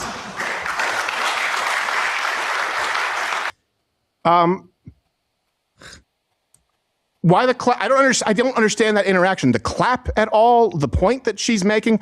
I'm one of the very few exceptions. What was the tone and tenor while you were there? It must have been insanely intense. Well, you were wise to avoid the debate. So what happened was, before the debate happened, we were bussed in. We had the police. So funny, because even before this, I think it was like last week, I was talking to someone, and he goes to the UK a lot, and he's been to these protests with the Tommy Robinson and stuff like that. And he was saying, oh, I should go to these things and speak. And I'm like, absolutely not. And I'm like, it's a two-tier justice system. So like, not only do I have to worry about like crazy freaking counter protesters, but I also have to worry about law enforcement, right? When people are even getting arrested for praying, right? And so, yeah, it's ridiculous. And in Canada too, we're censoring the Bible. And also in the military, our padres can't pray to God or Christians. Ridiculous. Police are totally on the side of the Pali. We call them Pali Rally, Pali Wally, the Palestine Action fans. And they were totally on their side. And you throw in a few non-binaries and a few men with breasts, and you've got the real thing. And so that we drove in, and then the whole thing was shut off by these crowds. And I had elderly people who were coming, and they were, it was horrible. And we were actually moved by my security team. I had a 4-man special forces team, just to stand up and show a cartoon. How stupid are we in the West? And they moved me from the hotel at 3 o'clock in the morning. I was lying there fast asleep, and we got tapped on the shoulder by the security team. We got to go. And we were evac'd from this place. So the point is, it's absolutely insane that someone will stand up and goes, isn't it enough that I, as a Muslim woman, have invited you to talk and we believe in free speech? And I'm like, no, it's not enough, because you don't want me to show the cartoon of your Sky Wizard. So calm down. And then this other guy, I mean, it's not much. He's like, you can't show props. He's like a famous conservative in the UK. He's like a Catholic conservative. He's got 26 children, all named after Latin things in the dictionary. And he's standing up arguing for them. And it was insane. So my point, which I think was pretty well made, is we cannot live, beside the fact that I'm a Christian and we have a separation of church and state, just put that aside for a second, on a free speech thing, you're telling me that I either have to do exactly what you say, which is submit to you, or we have to go to war. Yeah. I mean, what is it? It's insane. If you want me to go to war, I don't want my kids to have to go to war with these people. Or pay. So even with the tax increases and stuff like that, I think there's definitely a connection with that as well. Well, also, I think some other people may not know this, but we were very aware, again, because of the plans to go there. Your speech is only protected in that union at that moment in time. I would wager that many of the things that you said, I didn't see all of it. If you would have said outside of that union, could land you, in the crosshairs of the police there and fines for your speech. 100%. In Britain, they're arresting men and women for praying silently in what we call exclusion zones outside baby murder centres. Mm-hmm. And but if you want to throw down a mat and big one up for Allah in the UK, the police will literally get people out of the way, right, to let you do that. And Gadside calls it suicidal empathy, but it's insane because there is absolutely nothing that I saw that night or in any other part of this discussion where there's integration even is on the table. No, it's like it's war. No, I don't. Well, first off, it's not possible, and it's not what they want. It's simply not what the religion of Islam calls these people to do. And now you have a lot of people, I call them on the Marxist right, who go, actually, all this is the work of the Jews. And by the way, AIPAC can go screw themselves with a wire brush. And I understand that Netanyahu has some problems. He's probably going to be drafted up for war crimes. I don't think we should be sending them money. We talk about this all the time. But the idea that the Jews are the ones who have injected this ideology for centuries into Islam, making it incompatible with the West, it's very worrisome because many people simply haven't opened up a Quran and honestly read a chapter or two. And the fact that in the UK, this sort of the center of Western civilization, I get it, we're your number one draft pick, we got away, that you have to have a designated space to speak freely or to show a cartoon. That begs the question, is it too far gone? What's the reception been like? Do you think there are enough good Englishmen to stand up and take it back? Because it does need to be taken back. Two things.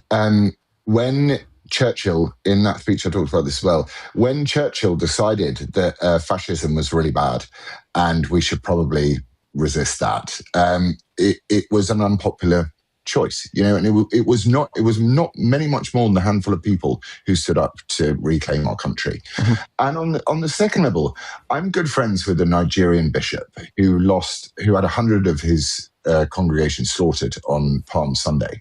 And he turned around and he said to me the most interesting thing, and this is why it's, I think, important for America.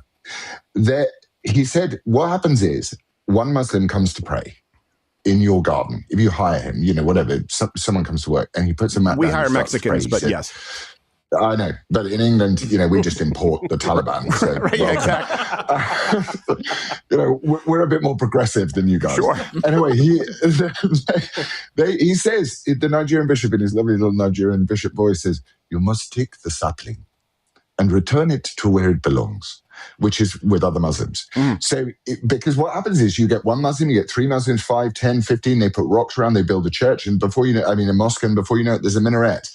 And actually, what I've been inspired by watching in Americans is the fact that there is a deep suspicion in American culture, especially the wonderful free speech in America, of Islam. Because, you guys are going, hang on, we got a problem now. Mm-hmm. Britain didn't even turn on the fact that we had a problem for decades before we turned around and said, hang on, I can't take my dog for a walk.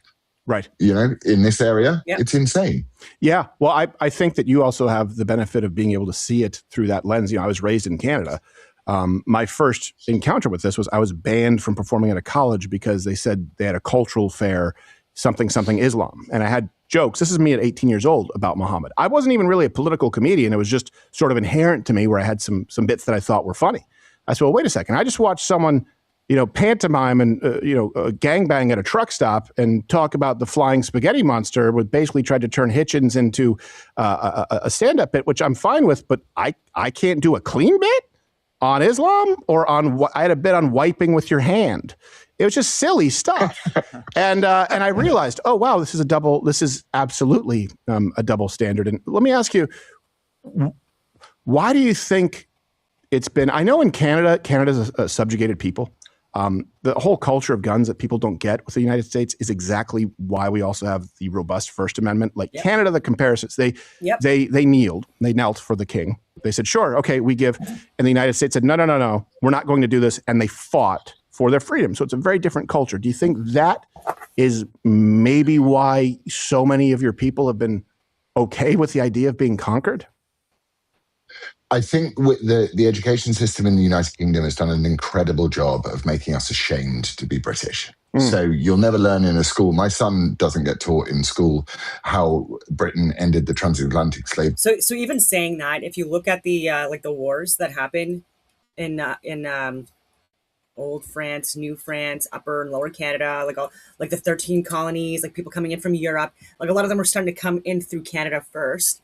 But you had it where people were coming from France and you had people coming in from England, the UK, right? And even people that were fleeing like British overreach throughout neighboring regions like the Scots and the Irish, et cetera, and people from like Scandinavian countries as well, because there was so much influence, right, of the crown, the British monarchy in these areas. So a lot of people did come to Canada for those reasons as well.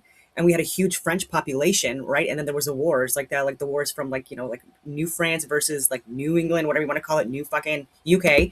And we also, with the French, again, I'm born and raised in Quebec, and I have family that are Scottish Irish and then French English, right? So and so there were wars that were fought, and the only reason why, like during these wars, that America won against Canada was because they had so many resources from Europe, right? From London, from England, like millions and millions of dollars worth of resources and people, right? And so we were, was outnumbered. And again, the tactics used, anyways, all of that stuff I've talked about in videos, but like just look at the history of the wars that were fought within Canada and the US and why we have these established borders and why, Quebec is, largely French speaking still and had the ability again to practice their religion, which was Roman Catholicism instead of Protestant Anglican and Presbyterian denominations within like the Roman Catholic Church as well. And again, more support for indigenous cultures as well, and maintaining and preserving the cultures and the language again of multiple different indigenous tribes, marrying into them and then living off the land with these people, not in the cities. Anyways, and all these things. And yeah, so we kind of got screwed over a few times, which again, it is what it is. We got, we lost, right? And so suck it up. Trade for Britain. He gets taught that Britain is a horrible, racist, misogynistic, colonizing country. But you have the same dichotomy hits your brain. It's like when noble Muslims come to Britain, it's great.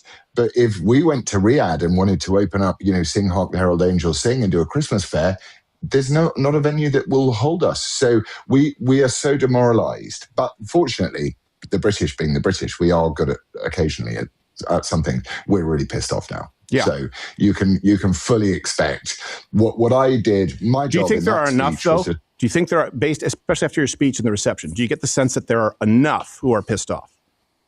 Yeah. And there are enough what I like to call cultural Muslims who are pissed off to say, I had a Muslim stop me in the street the other day and went, I saw your speech. And I was like, cool, are you going to kill me? Yeah. And he was like, no. And he was like, no, Muslims, most Muslim men are like fine with you taking the piss out of Allah. And I'm like, no, you're not a Muslim, dude. Yeah. Muslims want to get me right in the cross. Yeah. You are, it's a different thing. But the thing is, Britain does get to a point where we just go, we've had enough of this crap now. And we have had enough. So I felt my job was to give permission for people to turn around and say, you can say the same thing to them. And, if you have an audience, you might as well use it to give people permission to say horribly far-right extremist things like, I don't want my child wrapped in a bin bag and told that she can get married when she's had her first period. It's disgusting. Yeah. Well, depends also. Muhammad picked them, made his selections before they had their first period, but only humped their thighs until they had their first period. So that's what we call grooming here. They just call it, grooming. Traditional I call that high school. Yes, exactly, high school. Let me ask you: you do have an audience. You do have an audience right now. So most of them American, but what would you say to them? What would be your biggest takeaway in your warning? And then we'll continue on Rumble Premium. it's an idea in Bishop's Point. Take the sapling where you see it, where you see the peaceful, tolerant, observant Muslim, when they give you the verses about how you must, be respectful of everyone around you. Those verses are aimed only at Muslims living in a minority in other countries. You allow Islam to get to 10% in your country, you are going to be Islamic. Our king in the United Kingdom is a Muslim. There are Christians in the United Kingdom who are Muslims, and they don't even know it. And that's the terrifying thing. He's saying nip it in the bud. Yeah. A 10% though, and I want to talk more about that 10% number, because I've read about that, and I know that it's not just picked arbitrarily. So we're going to continue. If you guys are not a member, we'll take your questions. Also, some more clips for Mr. Lawrence Fox. Click that button. You can 10%.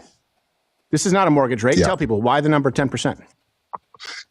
Because in Europe, the Muslims, Islam has very cleverly decided that, it's not great PR to chop people's heads off in the street or, blow up children at concerts or massacre innocent people. So what they've done is they start the jihad of the womb, which is making sure they got 5 or 6 kids. And then they started jihad of the institutions.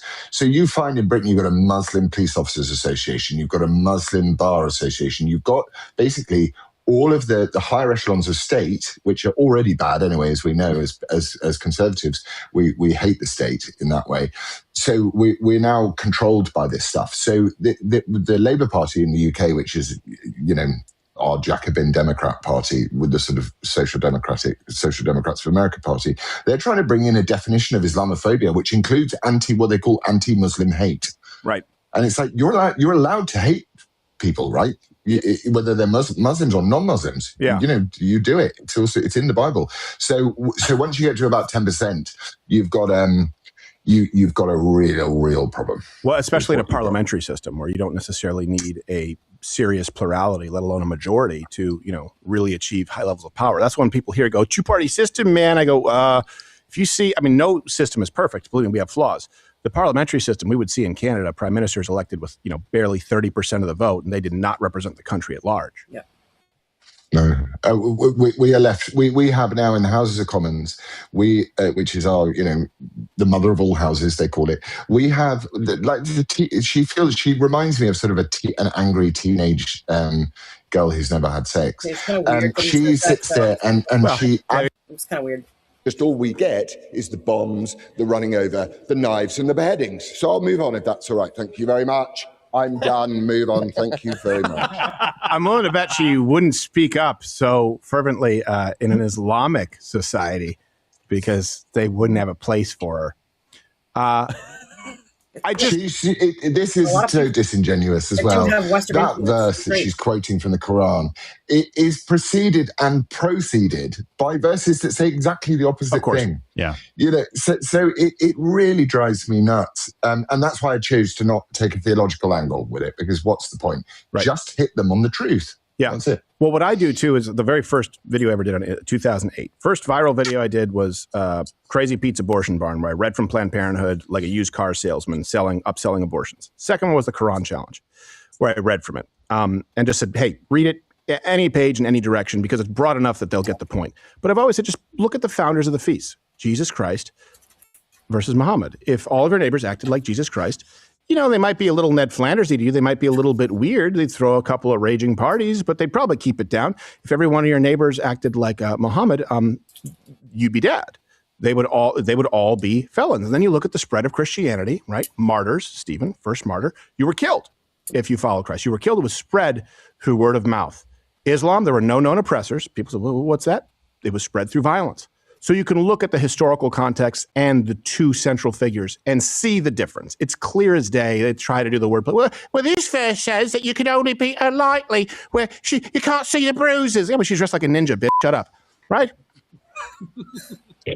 Well, as my American friend says, where Christianity restrains, Islam unleashes. So if you're interested in raping, Islam's great for you. So even with Islam, it was created like after 700 AD, so literally almost 1,000 years after Christianity.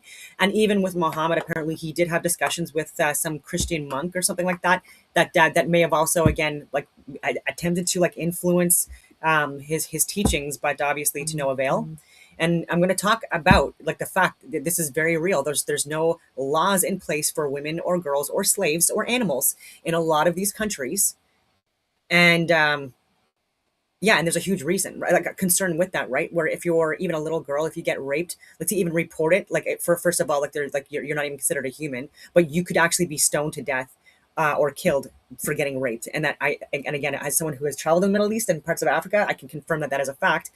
And a lot of the marriages, again, are to children. And again, it's largely little girls that are getting married to old friggin' men that have multiple wives. They're allowed, and again, this is the teachings of Mohammed, to have 4 wives and as many concubines or sex slaves as they want, right? And then even when they rape and pillage and go to other countries and take over, etc., even their bounties, right? It's free reign. Like they can have us as sex slaves. And it's totally within their religious teachings.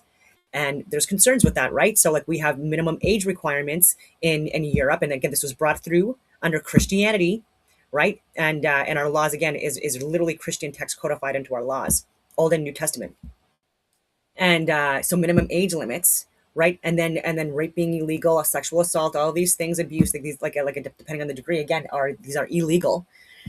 And should be enforced. And so we have those protections, and then again, even with incest as well, right? We have laws against this, right, in Western countries, but especially because of the Christian influence in that as well, and in other places, again, where Islam is practiced. This again is there's no laws against that, right? So like you can marry like your little daughter again to like even like an uncle, right, or things like that, and again, it's not even against the laws. Women cannot be educated, they can't drive, they have to be covered up even as children, completely covered up, right? Because like a man, again, like when like so again, that's to me is so primitive of a society. If you're so lustful, and again, it's like all these low level desires that you cannot that you cannot control as a man or a woman. Like women have sexual desires as well, and it's like so they have to be covered up. And they're even saying that men that look like more feminine, like when they don't have beards, like they should wear beards or grow beards, because again, they might be again subject to lust of other men. Like it's just so again, like when Christianity talks about again, like sooner again gouge out your own eye than lust after another person, right? That's Christianity, right? So like it's again accountability for the person, the individual, and not this 2-tiered justice system, right? Where he even defends women's rights, right? Where there's even like elite men that wanted to sleep with a woman and she refused, and because of that they wanted to again stone her to death or punish her. And so Jesus again like defended her with that as well, and then again so many other cases of a woman that was accused of adultery, and then he was saying like he who has not sinned cast the first stone. And again, this was so totally acceptable because of the older laws that like men could do whatever they wanted, right, to women and slaves and animals, no laws, right? But it was like again there was no protections. Again, it's redundant, but it's through Christianity and those teachings that where women again and children and animals again started having more protections, right? Even with like the animal sacrifices. Not to say that he wasn't a meat eater, and things like that, and foods, like all living things are meant for humans to eat, not just the. Anyway, I'm all over the place, but so a lot of good rules that have advanced societies have been built off Christianity, and I would say that Islam, especially Sharia law, is very much incompatible with that, just even legally speaking, because again, they don't have protections for these groups. Slavery is still practiced.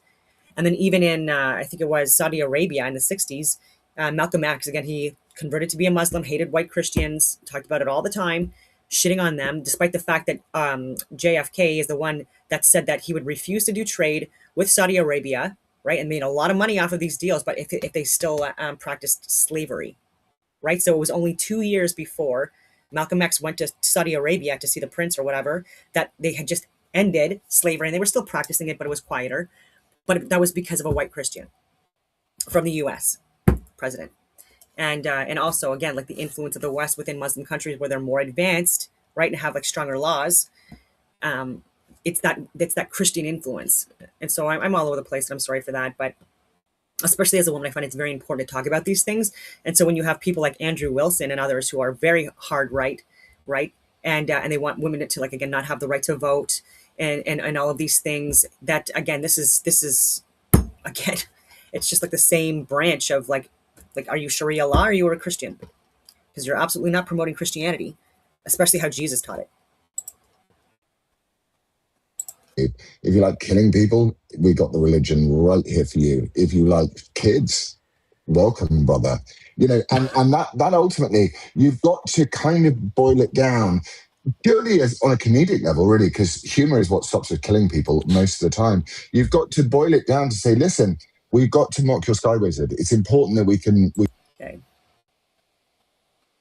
It was dangerous for us. I think they probably would have denied me entry because of. All right, they're just being redundant. I'm going to get to Candace because, again, I do like and enjoy a lot of what she shares. We do agree on a lot of things, and she's very brave. I will give her that. She could be controlled opposition.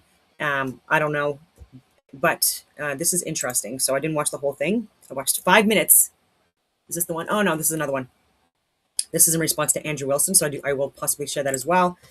But I was just interested in watching that before going live. Because yeah, I mean, if she's calling out Andrew Wilson, then again, I definitely want to see that because who else other than Candace would be just a good person to call him out on that bullshit. So an eyewitness at Timpanogos, a shocking discovery about the medical examiner. So again, I haven't watched a lot of this. I will say that video that she shared, like the new footage or the zoomed in footage of Tyler Robinson on the roof.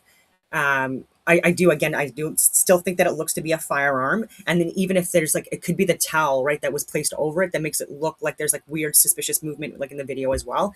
That makes it look like it wasn't a firearm. Does still look like that to me. And again, I'm not going to belabor this, but I will say that with all the footage that has been out from multiple different people that were there live streaming, etc., and the shot that was heard, right? If all you do, and again, it was close and from afar, again, like different footage that where you can hear the shot go off, and just by closing your eyes, right? Just think about it. Just by closing your eyes, if you were a gun expert, and I know people are not going to like this, but does it sound like does it sound? We're not looking at anything else but the sound. Does it sound like a mic explosion? The crack and thump. Does it sound like a pistol? Does it sound like a grenade? Does it sound like a rocket launcher? Does it sound like a rifle? Does it sound like a shotgun? Okay, just that in itself, use your senses, right? Before anything else. And that, again, should lead you to a closer, conclusion as to what was used. And, yeah, and so even with the rounded stuff point,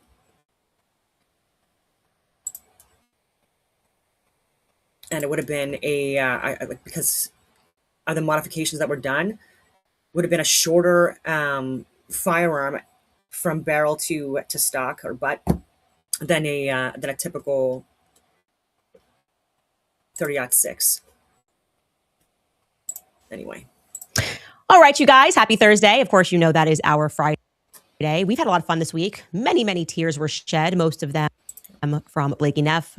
I was remarking how odd it is that for 10 months straight, we were told that all the widow wants is transparency. Erica just wants transparency. She's asking the judge to show everyone everything so that there are no questions left. And then I share a video and they're like, lock her up, lock her up. You just can't make this stuff up. So quite literally, just before we were going to go live today, Ashley, my producer, made a shocking discovery about the medical examiner who performed Charlie's autopsy.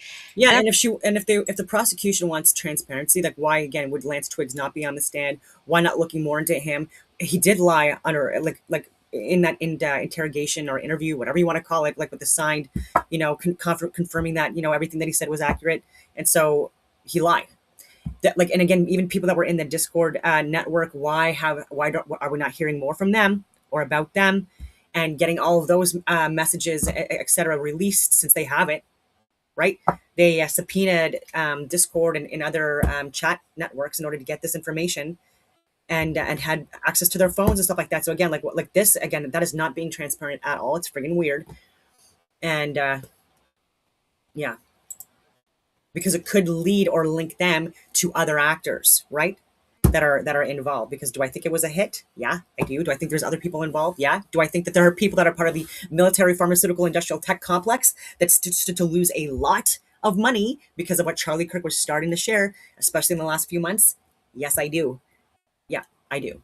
Right? And if you were, again, like someone that was like a crazy, like left-wing radical that wasn't being brainwashed or indoctrinated into targeting Charlie Kirk, there were like other far-right extreme, he wasn't even far-right extreme, he was a moderate conservative Christian. But anyways, there were other people that were, again, way ruder and more awful, again, with their debate styles and tactics than Charlie Kirk, right? And so, but they, again, they were towing the party line. And anyway. I'm currently pretty unwell over it because I just can't take this anymore. Everything is just so obviously wrong. Fastest autopsy ever. Just in the middle of the night, a couple of hours, he's done. Who did this? Who performed this? Now we've got the chief medical examiner resigning. The person who signed off on it, though, is one that we are going to be speaking about, Dr. Andrew Guajardo. And there's more because we also received a pretty explosive tip regarding the clothing of Charlie's security team and where that went. You remember the clothing they were wearing in the car en route to the hospital. They were covered in blood. The amazing Mikey McCoy got them scrubs. Well, we have an idea what may have happened. I still don't think, and there's no proof, I still don't think that the security, at least the lower level guys, had anything to do with this. And I've looked and reviewed all the footage too. Freeze frame, blah, blah, blah. Put it into, enhanced software programs and all this stuff. Talk to people that, and again, I've done the same work and stuff like that as well, like I've said, and again, getting witness accounts and again, them sharing information afterwards that backs up what they're saying. So anyway, the clothing she's off or on that. after. I'm And still we looking at are everything. going to stick with the hospital theme today because we've all been wondering where the heck all of the hospital witnesses are. Like, this is an ER, sir. Where are the doctors, nurses, other patients? It's almost as though no one was there but Turning Point USA. How could that be?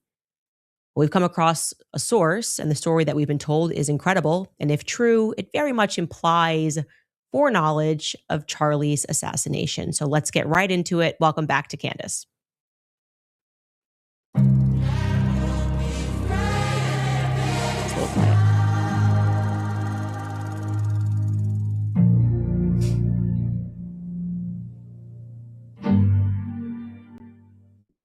I don't even know where to begin, so we're just going to start, okay?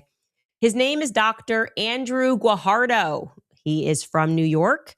He moved to Utah in 2018 and was working as an assistant at the medical examiner's office.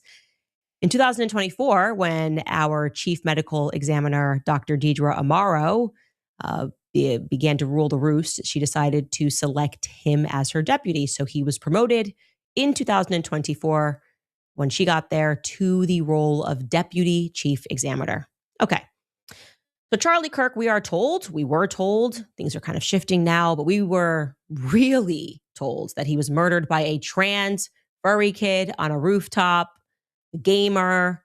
I do want to say there's still no proof of him being trans or into trans furries beyond the influencers that were immediately sent out to tell us this was a left versus right war, that there was an LGBTQ narrative here.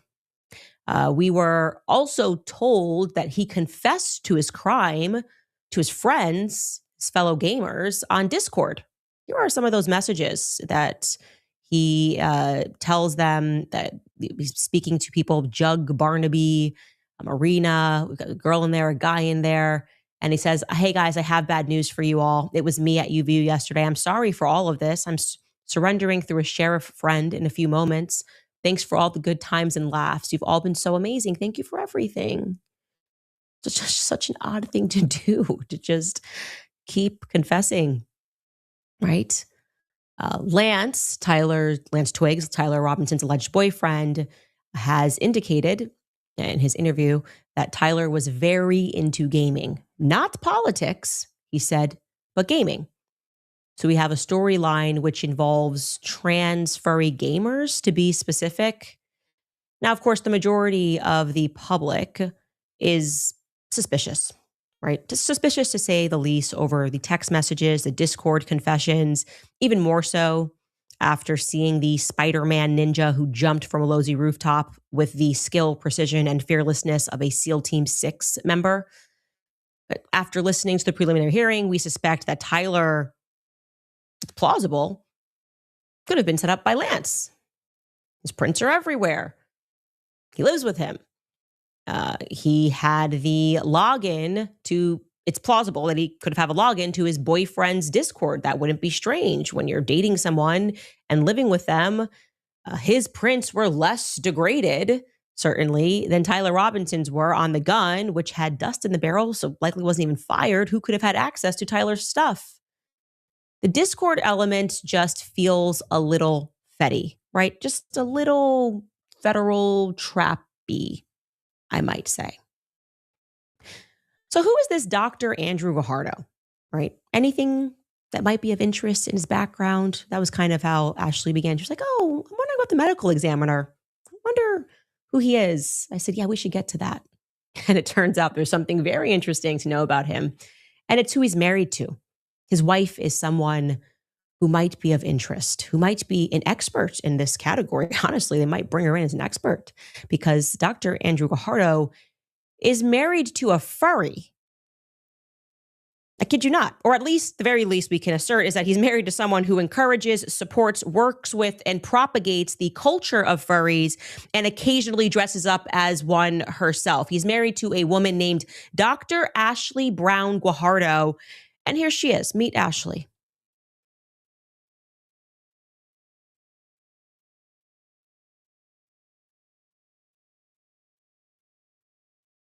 Now we obviously turned the sound off because there was music as she was dancing as a furry, and she was promoting her book, and she used the hashtag, furry. We're going to read what this book is about before I tell you more about her, because this is just so incredible. Let's pull this Penguin Random House book that she was promoting. She published this book, Play Like a Fangirl. Okay. And can you scroll down because it tells you us the description? I don't know if you can make that bigger, but my eyesight's always so bad during pregnancy. It says that the book description is about how women and queer gamers can express and elicit excitement, creativity, and desire in online gaming communities and beyond. How do cosplayers, modders, fan artists, fan fiction authors, and TikTok content creators build communities for marginalized and underserved fans of games? In Play Like a Fangirl, Christine and Ashley and Tanya, these authors, are going to look at the collective efforts of such fans to create meaningful and arousing connections to the video game worlds, to characters, and to one another. Using pleasure as a lens, they show how fans' playful practices both reflect current cultural values and shape how we relate to video games and ourselves. They develop the concept of what they call the fangirl gaze to show how communities of fangirls can be regarded as oppositional, subversive, and transformative in terms of societal expectations and gender, play, and sex. Okay, you get the idea. Now, you're probably wondering how Ashley became a doctor. How did she become a doctor? Well, sociology, right? Sociology is how she climbed the teaching ladder after achieving her degree. And guess where she achieved it? At Arizona State University. She then earned her PhD in sociology overseas at the University of Manchester, and then she became a teacher. She's access to preschool kids. What we learned from her bio is that, quote, previously, Dr. Guajardo was faculty at Brunel University in London, and then the University of Utah. Been there for almost 10 years, last 10 years. She won awards for innovative and inclusive teaching at both institutions. Since 2017, she's hosted a weekly educational Twitch stream on games user research methods. She's also held several leadership positions in industry and academia facing professional organizations. She was vice president of the Global Game Jam Conference, co-director of IGDA's Games User Research Special Interest Group. I'd like to see who funds the IGDA. And currently serves as the president of the Digital Games Research Association. I would like to see who funds that. If I know about the feds, this is how they move money. Give me an association, a 501c3, we'll get money in there. Anyway, As I told you, she's the author of many books, but also the author of Sexuality in Role-Playing Games, dozens of book chapters, journal articles on fandom, sexuality, particularly video games, tabletop role-playing games. And she's currently working on a book which explores how fantasy can shape your sexual desire. But the biggest thing that I want to underscore is just how deeply submerged she is in gamer culture, how deeply tied she is to the gamer community. And for the last 10 years, she's been in Utah. And she works and explains the philosophy of how gamers can engage with characters, create characters outside of themselves. That is her expertise. She encourages and explains how people effectively can sort of separate from their real life persona. And that, by the way, is what a furry is. It's not like it's the LGBTQIA thing. I had to look this up. I'm going to read this to you because I was like, I don't even know what a furry is. It says, the term furry describes a diverse community of fans, writers, gamers, and role players. Most furries create themselves an animal character called their fursona, with whom they identify and can function as an avatar within the community. So this is not me, this is my avatar that is separate from me. So you guys remember when Lance was testifying and he said at the preliminary hearing that he goes by Luna?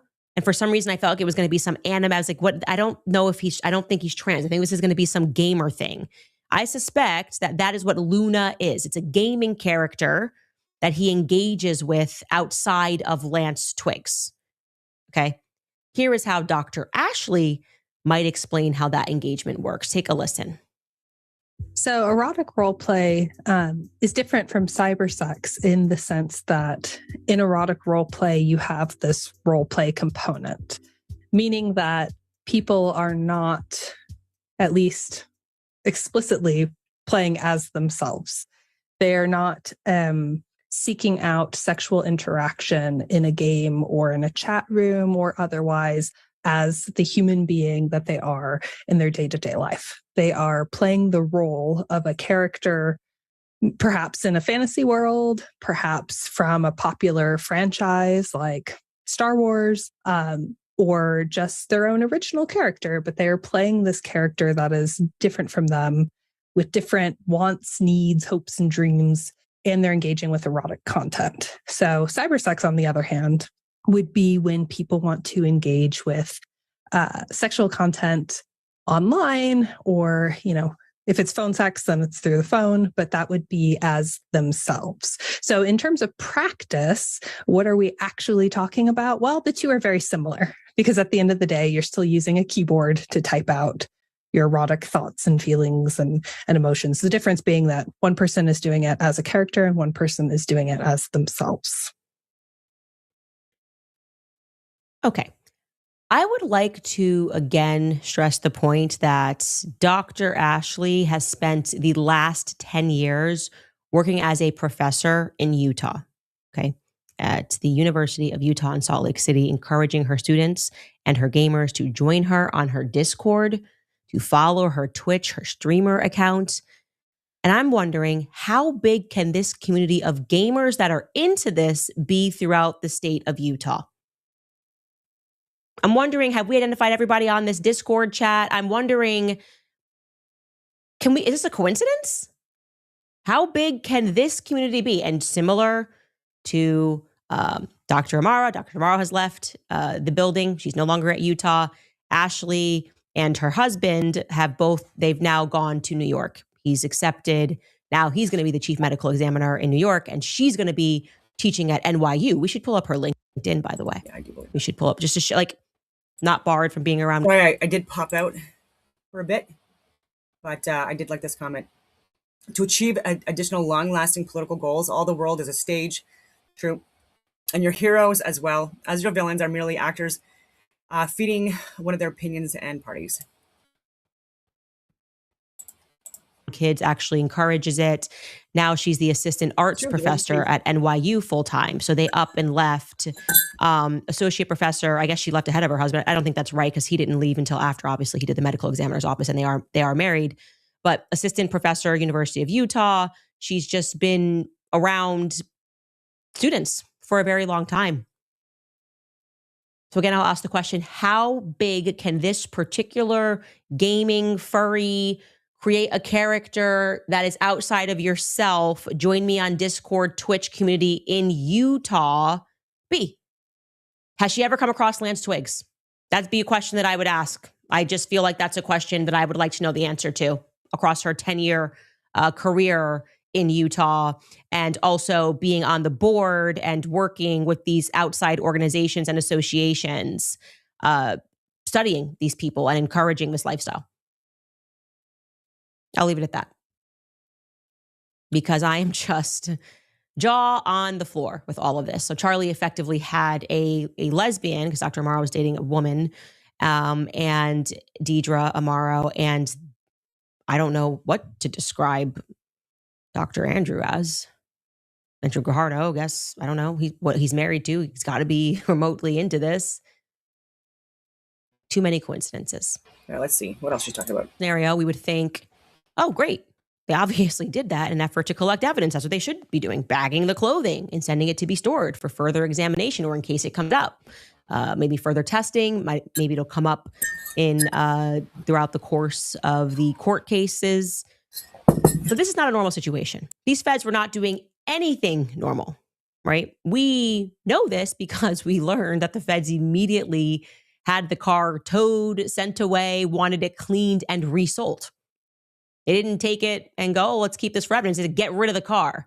So I don't think that they said, get rid of the car, but let's keep Brian Harpole's or Rick Cutler's boxers for evidence. In my mind, they likely took their clothes and had them destroyed. That's in my mind. I don't know that for certain.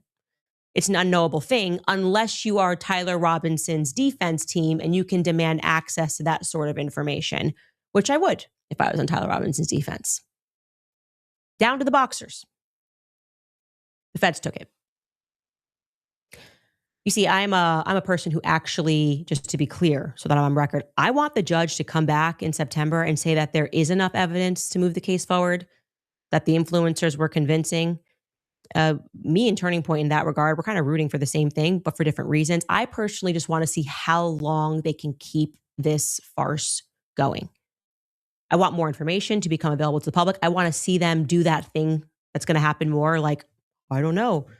My body cam just went out at the exact moment when I found the screwdriver. There's going to be a lot of that. I want the story to become increasingly more cartoonish, for the influencers to become more radical, because I think it's needed for the world to awaken to what exactly it is that rules over us. I also want to mention a little bit more about this hospital. Another very interesting tip that we received, and I believe this is a potentially explosive lead. And in the interest of protecting the source, I'm going to remove the narrative and just tell you the facts regarding what allegedly took place. Now, many of us have noted how odd it is that there were no eyewitnesses to the extremely erratic, chaotic, and utterly improbable ER scene that was depicted by Brian Harpole, where are the witnesses? Where are the witnesses, we wondered, to this middle-aged man jumping on a stretcher which he treated himself to. Treat yourself, take a stretcher on your own if you feel you're important enough. Then took out some scissors, who knows where he got those from, maybe from his bag, jumped onto the gunshot wound victim, cut a Freedom t-shirt in half to prep for a defibrillator that nobody mentioned to you, while going back and forth with the surgical team about what drugs to give to Charlie. That clip can never be played enough, by the way. It's so far beyond ludicrous that we should take a listen to it again. We get to the hospital. Actually, we make it to the hospital through the traffic. We've got full wound pack in. We get out and we carry in to the door. Well, once we make it into the door, we see a gurney on the left-hand side. We put him on a gurney, and then I wheel him into a room. I start giving the patient information to the staff there. I end up getting on top of him and cutting the shirt that he had on off, that white Freedom shirt. And so I cut it off so they could get to him, so that I didn't articulate this to them, but I wanted to get that stuff off so they could put a defibrillator on him. And so, and then started talking about pushing drugs. And so I was back and forth with them on drugs and defibrillator. And so then, once you get that shirt cut off and moved out of the way, there's enough of medical professionals in there. And so I just want to get out of their way. And so I got out of their way and walked out of the room and stood outside the room and held guard on the outside door of the room so nobody else could come in there.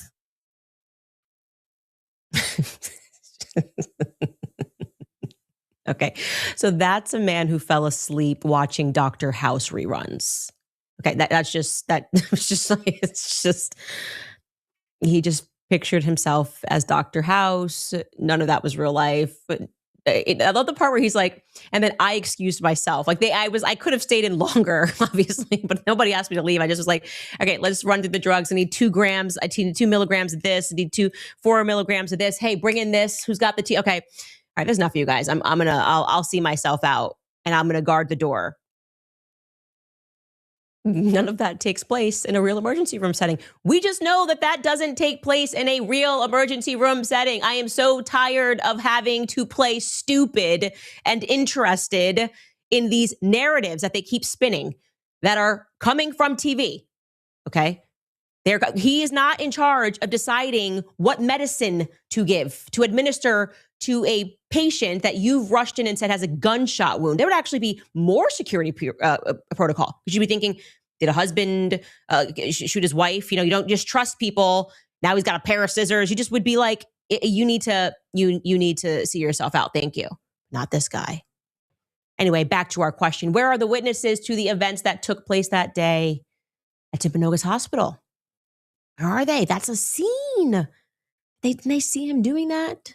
Didn't they see Dr. Harpole House?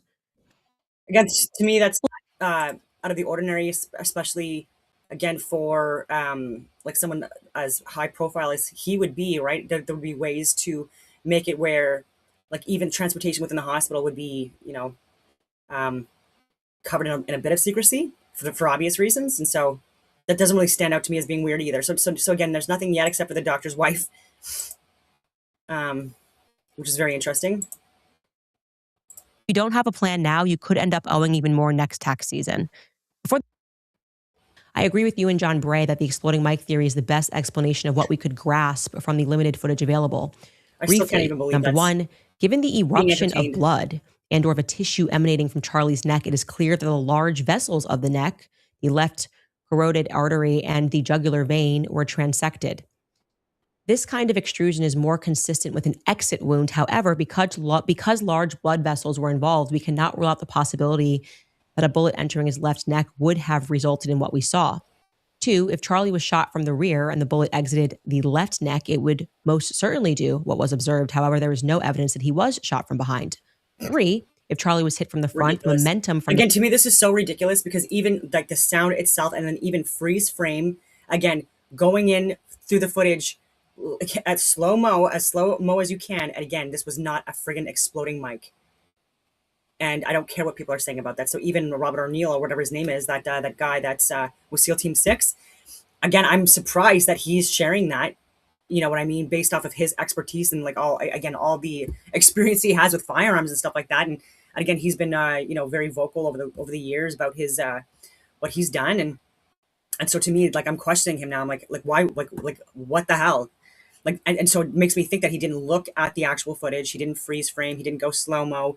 He didn't like listen to the shot. He hasn't looked at the surveillance that's been released or any of these things that even again that the prosecution has not again even provided yet. Again, we're not at the trial yet. It was a preliminary hearing, and again, we're going to find out with less than a month, I think, if it's going to go to trial or not. Obviously, there's just a lot of evidence that would suggest that. But again, if we're off the target, right, then how are we going to get the information that we need in order to, again, connect higher level people to, again, the plot to kill Charlie Kirk? I do believe there needs to be more looking into Tyler Robinson, his boyfriend, and again, the networks that they were involved in, and that communication piece within these different platforms, and the people that he was driving to and from work with in the months leading up to the murder. The bullet would have sent his torso backwards. That is not what we saw. 4, a shaped charge in the Rode microphone would have sent a projectile from his R anterior chest upward and leftward, likely exiting from his left neck or entering his cervical spine. The projectile would have almost certainly damaged both lungs and possibly his heart. In other words, it would have been pulmonary hemorrhaging and possibly hemorrhaging around the heart as well. The exploding mic is thus the best fit from what we could see and what the coroner reported. Really not. The bullet fragments, however, are a mystery. I suspect what was found was not bullet fragments, but the casing of the shaped charge. See, this is ridiculous as well, because again, we also have like even photographs of the fragments that were retrieved. And again, this was from a soft point friggin' bullet, 30-06 round. And yeah, and it's very consistent with that, with the fragments that were shown. And then even the bullets that were recovered with the firearm, they were soft point, which would have served as the projectile. I did want. So when you're completely ignoring facts, that's where I'm like, you're off target. On his on his. Okay, what else here? Because again, she's gonna get let off the track by a lot of people, it's right? Infuriating. There's people that want to have fame, they want to have attention, all these things that are gonna lie, right? Or give like their expert opinion or whatever, which is completely off. And if she's just gonna roll with it, then again, she's off the mark. Anyway, that's just my opinion on that. Let's see what else she's got. Comment actually from doctors that were writing on YouTube. One writes, I am a surgeon. Based on the medical examiner's report, the trajectory from the roof is not possible. Charlie was hit in the low neck. The medical examiner's report said much of his cervical spine was traumatically gone, and that the left side of C2 to C7 was obliterated. To have affected up to C2, it would have had to have been an upward trajectory from the point of entry on his neck. I heard a podcaster, Project Constitution, say that Charlie was also wearing a Rode transmitter at his... Again, I heard a podcaster. Yeah, that's where you're getting your information from, not the actual video. Left waist. If this had a shaped charge, the trajectory would make sense. Ridiculous. She's getting let off. Owens. I want to remind you guys that there is still zero evidence, zero concrete evidence that... Bullshit. I believe that it was Tyler Robinson's gun, which has dust on the barrel, and his prints as the most degraded that was on. The bravery it takes. Oh, what says it all also is just how angry they are. How angry. You're telling that every time Erica ever posts or shares something about Charlie, it's actually her sharing something about herself. Charlie's like, you're amazing, I love you, and she shares it. Erica, you're the best person. Erica, you're so smart. And then she shares it as if she's sharing Charlie, but she's actually saying, look at how much Charlie thought I was amazing, and you guys should think I'm amazing too. And I also reflected on even that moment, and I did. She definitely has like again, I do think that she was possibly involved with like a steering committee. So I don't think that she's someone that was involved in any plots or anything like that. Like I know everyone does think that she was, including some of my family, and we've had debates on this even this weekend. But yeah, and so yeah, suspicious activity obviously, and the networks that she's operated within, and the photo ops she has with certain people that are definitely sabotaging things from within the U.S.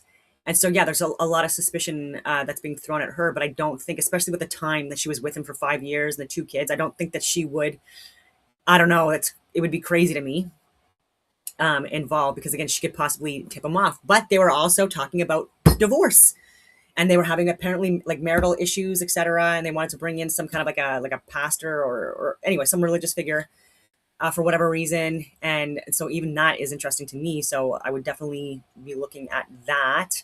Anyone that was aware of any marital conflicts they were having during that period. Again, I'm not alleging anything. I'm just saying it would be interesting if that was the case. And that would, I don't know, that would be interesting.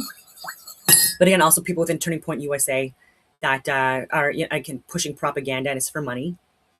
And again, so they would be like steering her in that way as well, like trying to convince her or brainwash her or get her to say things that she doesn't even believe in, because again, she's pushing the agenda, right? And she's just trying to, again, be agreeable and go along to get along and maybe help Charlie's legacy, in any way she can, and messing up along the way. I don't know, but I do think that she is like the scapegoat for a lot of this, and a lot of other people could be looked into possibly before her.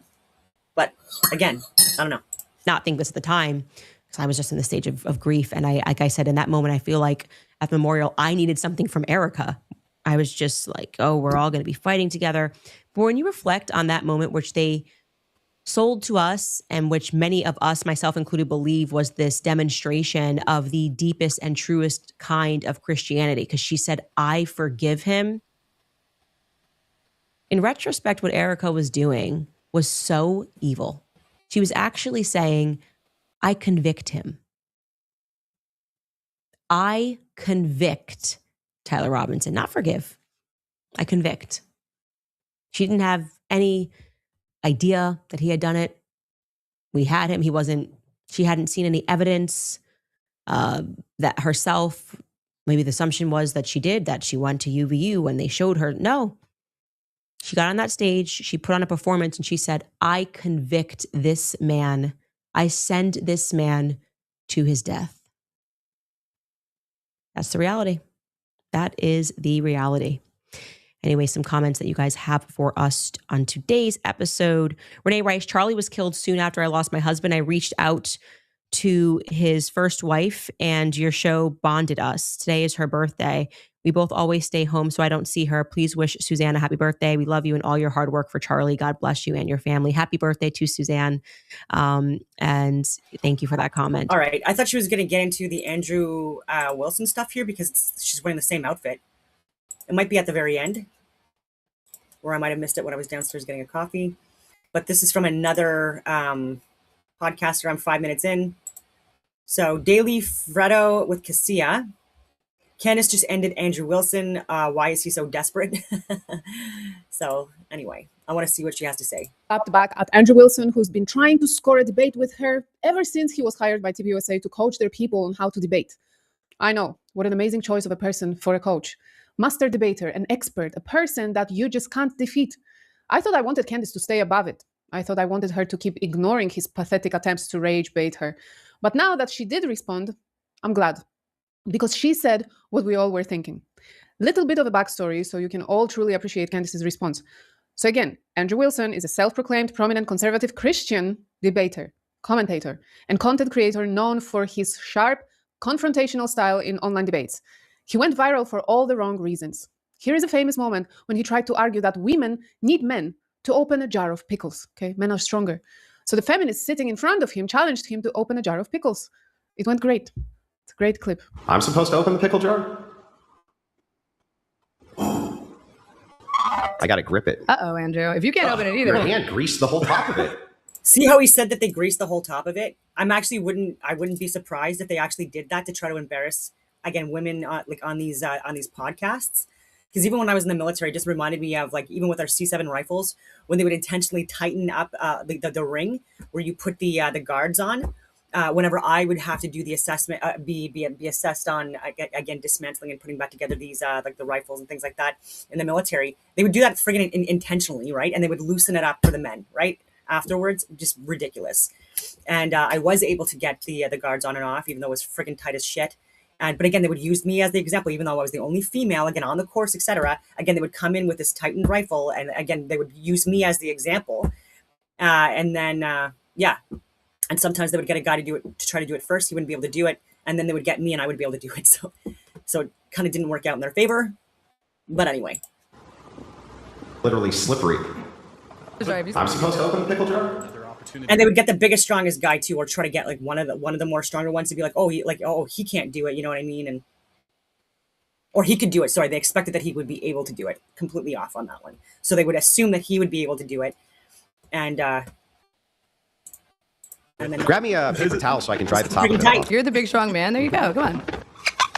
I can't grip the fucker. Like, I gotta have a way to grip it. I gotta grip it. Try it. You fucker.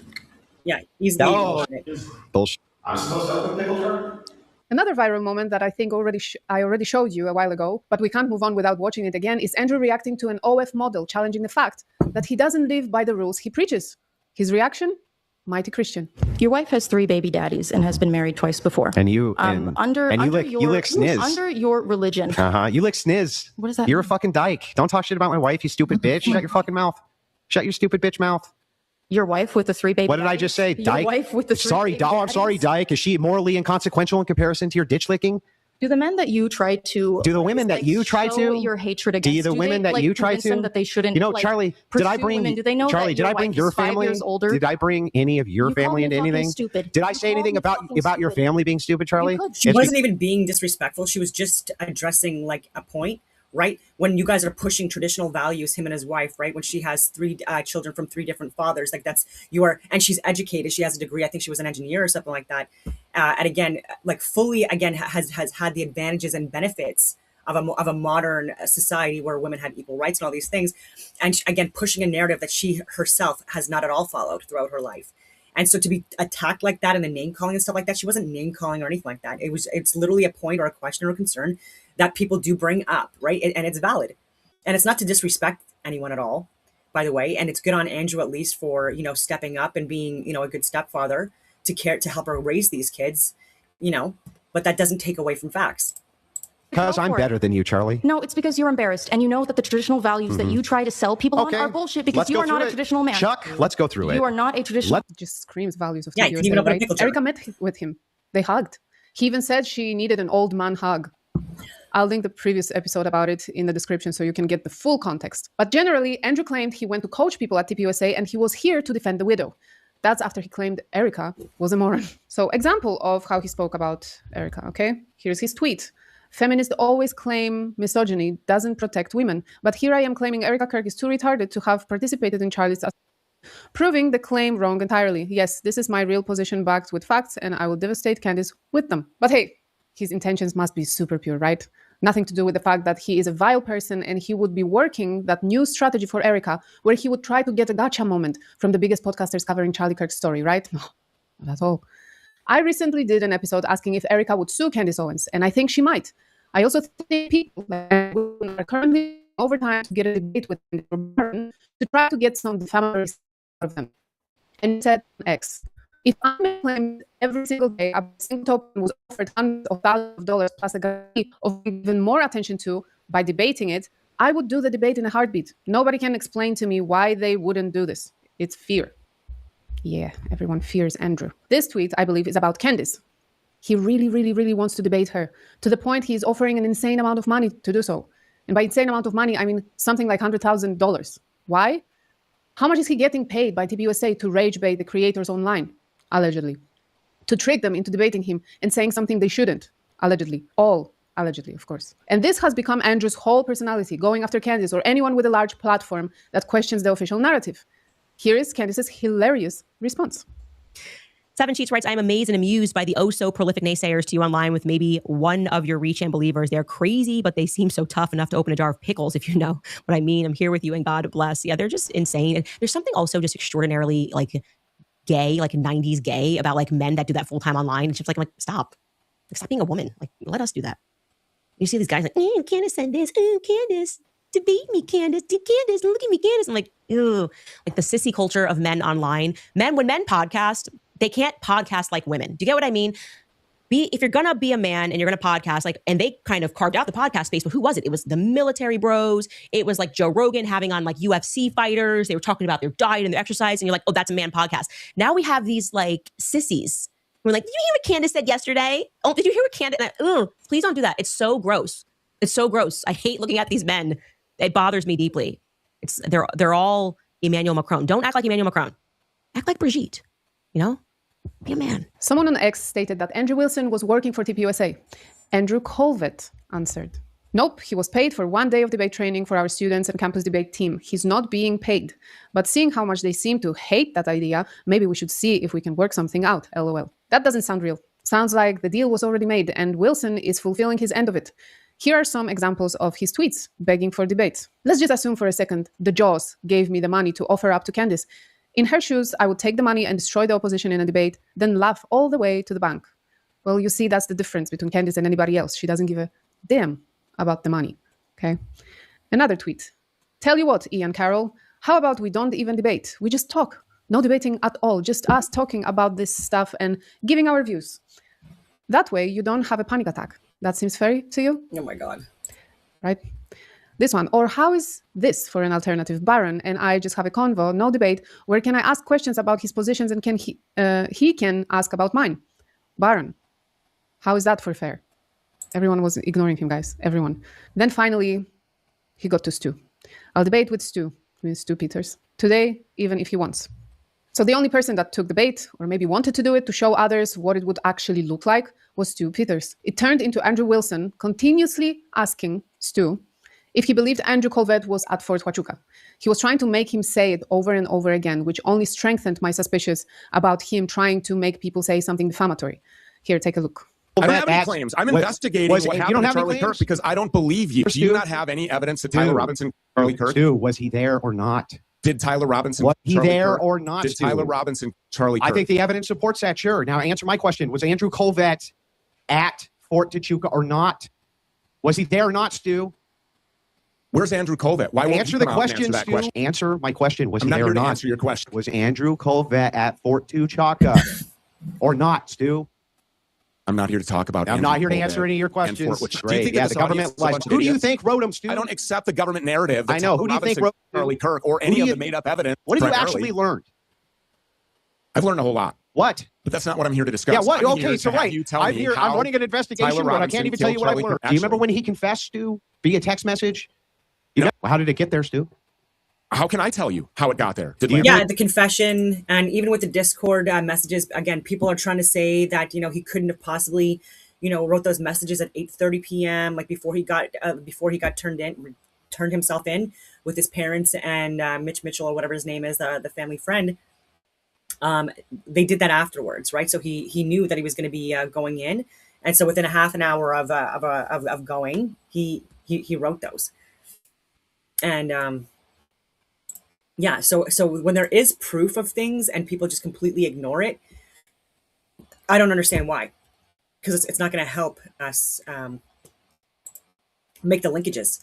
And so even with Stu Peters, like I know people that have been on his podcast even recently. Jeff has. I saw him in person at the Acapulco, and again because he was running off to assist one of his staff guys. I think he got into an accident, and it was okay. But didn't have that opportunity. But even after that, didn't reach out to do any podcasts. And I've made myself, available. So very interesting. But again, like because I think that what he's sharing regarding this is not correct. Twigs bring it there because his DNA is on it too. So Twigs, you think that Twigs brought it there? I didn't say that. They won't answer questions like That's you, exactly what they're filibuster doing. like you, refuse to stand by a single position. That's stupid. Here are some comments. This isn't the flex that you think it is. Why would yelling at a guy to make a definitive statement about something that he literally cannot say for certain yet? Why are you all retarded and don't understand how investigations work? And you all get mad that when anything is discovered, the entire case isn't wrapped up with a big bow on it. You are literally helping dumb down you human beings. That's so weird. Another one, what you don't understand is some people don't claim to know what happened, but are smart enough to know what didn't or haven't been paid to know. Believing the biggest liars in history either makes you stupid, greedy, or both. What a great choice by Erica Kirk, I guess. Andrew Wilson is a type of person Charlie would never, ever hire. Here's a conversation Andrew had about Erica back in April. Okay, so someone said, as someone new to this, can Christians explain why Erica Kirk forgave the man who allegedly unalived her husband, but sent out cease and desist letter threads to podcasters? In Christianity, why are unalivers forgiven, but podcasters are threatened and condemned? Thanks. So Andrew Wilson steps in. This makes no sense. The man who unalived her husband is still going on trial, regardless her forgiving him. I can forgive you and still stop you from doing bad things to me. So then someone named John goes, as always, Andrew with the worst explanations to defend Erica and TPUSA. Seems like there's an incentive there. Any man with an ounce of a brain can clearly see something is off with her. These are tweets from April, by the way. And he goes, has nothing to do with Erica Kirk. She's a terrible leader and a femcon like the rest of TPUSA and a moron. The principle here is what I'm speaking to. All right. But then once she decided to allegedly pay him for his debating talent, he talked about her very differently. Hey, where'd you go for a week? Well, TPUSA hired me to go down and train its new crop of debaters. So that's what I did. Went over to their Capitol compound in Arizona, and I started training their debaters. Now, you see, I was not very thrilled not very thrilled. The course trajectory He's such a narcissist. of how these campus debates might go without them having the correct talking points and knowing how to do the correct debates. John Doyle was over there as well. Got to meet with him. I hadn't seen him in a long time. So I went over and trained all these guys up. I saw Z speaking about it. X, the head of America. Not thrilled to have competent debaters over at TPUSA. Now, I might have placed some of the Crucible Invasion team on their new campaign, their Pick Up the Mic campaign. Now, while I was there, getting no landscape, I ran into one Erica Kirk. Had a nice long conversation with her as well. I walk over to Erica, fucking grab her, and I gave her a big hug. Told her that I was really sorry for what happened to her. Fuck nightmare. Just a nightmare. So sometimes I think old man hugs. Sometimes I think old man hugs. Now, I think they go a long way. I don't know why. Women like old man hugs. What do you want me to say? Told her I was really sorry that happened to her. Nightmare. Just a nightmare. And I also told her that I understood what was going on. That many of these people who are acting as ops are performing sets of psychological torture on this woman. So yeah, he walks over to that moron, grabs her and gives her an old man hug. Tells her what a terrible leader and femcon she is, right? I'm glad everyone so far has been mostly ignoring him. Everyone sees through the act he's putting out and they are avoiding him. Also, as Candace said, it is so cringe that this old man who gives old man hugs sits there and talks about Candace and what she said and how dare she. And then his whole brand is demeaning women for how they act. Yep. Leave the niche, what Candace is doing to us, okay? To women. It's ours. It's fine. We don't need you in there. Maybe go train opening jars of pickles. But as usual, I want to know what you guys think. Is Andrew secretly, but not so secretly, trying to get some defamation material for TPUSA? Should Candace or Baron debate him? Let me know in the comments. If you enjoyed it. So anyways, that was interesting. Long video today. And so I will maybe finish off with like the sent email I sent to Pierre Polyev. And so, dear Mr. Polyev, I hope you are well. We spoke briefly in person in 2021, and I've also exchanged emails with you a couple of times in previous years. I'm writing as an international security analyst to request a conversation. My professional background includes work with defense, security, and policy networks, not only in Canada, but internationally, including ongoing connections within the Five Eyes community. By the end of 2019, before the pandemic was declared, I was already circulating information within relevant professional circles concerning a possible laboratory origin linked to Wuhan, unusual illness reports associated with the military World Games held there in October 2019, aircraft groundings related to passenger illness, and subsequent reports from participants who became sick shortly afterwards. In the months that followed, it became clear to me and to others that these early indicators were consistent with what was later labeled COVID-19. This was well before any vaccine rollout. During the 2021 election period, I and others attempted to share contemporaneous medical, scientific, and open source government data with individuals connected to the Conservative Party. I shared those emails too. Much of the material was not engaged with. In fact, all of it was not. So I was emailing my mayor, the district leader, Doug Ford, again, because of living in the province of Ontario, to so many different people, pretty much everyone in cabinet. And then again, multiple other people as well. COVID tip lines, bylaw, I called media tip lines, CSIS, Global Affairs Canada, you name it. And people within the Five Eyes community. Anyway. Okay, so much of that material was not engaged with. So Aaron O'Toole's positioning on COVID-related measures contributed to significant loss of support among voters who felt the party was insufficiently distinct from the Liberal and NDP approach. That outcome was not inevitable. My larger concern is the quality and sourcing of advice reaching senior Conservative leadership. This includes him. In my experience operating inside overlapping defense, security, and related professional networks, there have been repeated instances in which accurate early information was set aside in favor of narratives later shown to be incomplete or incorrect. This has involved individuals and entities that continue to have access to party figures, including during and after Aaron O'Toole's leadership. Stephen Harper's post-political networks intersect with some of these same circles. One entity that has come up in this context is Oz, sometimes referred to as Oz as an OZ, but it's AWZ, which maintains operations connected to Tel Aviv, Jersey City, and Toronto, and has relationships with former senior military and security personnel. I am not writing to promote any faction or theory. I am writing because I believe that the pattern of information filtering and the quality of internal advice remain relevant risks for you and for the party. People who are raising accurate concerns early were often sidelined. That dynamic has consequences. I would welcome the opportunity to speak with you directly, even briefly, so that I can provide a clear account of what I observed inside these networks and the implications I see for the challenges you currently face. I believe a direct conversation would be more useful than email alone. Then I gave him my contact information, because again, I'm not saying anything crazy, I don't think. and I have proof. And again, I'm not alleging any conspiracies or anything like that, but I am saying that there's misinformation that's being filtered, right? And it's being shared from organizations, agencies, and networks that we should be trusting in, because a lot of these people are incredible people and they can do good work, and they have been of service to Canada in various capacities, right? But I'm just saying that, especially since COVID, we can clearly see that the information that's getting disseminated is completely, again, unfortunately, inaccurate, and it's causing more implications again for Canadians. So anyway, on that note, I will leave it at that, and I hope that everyone has a wonderful rest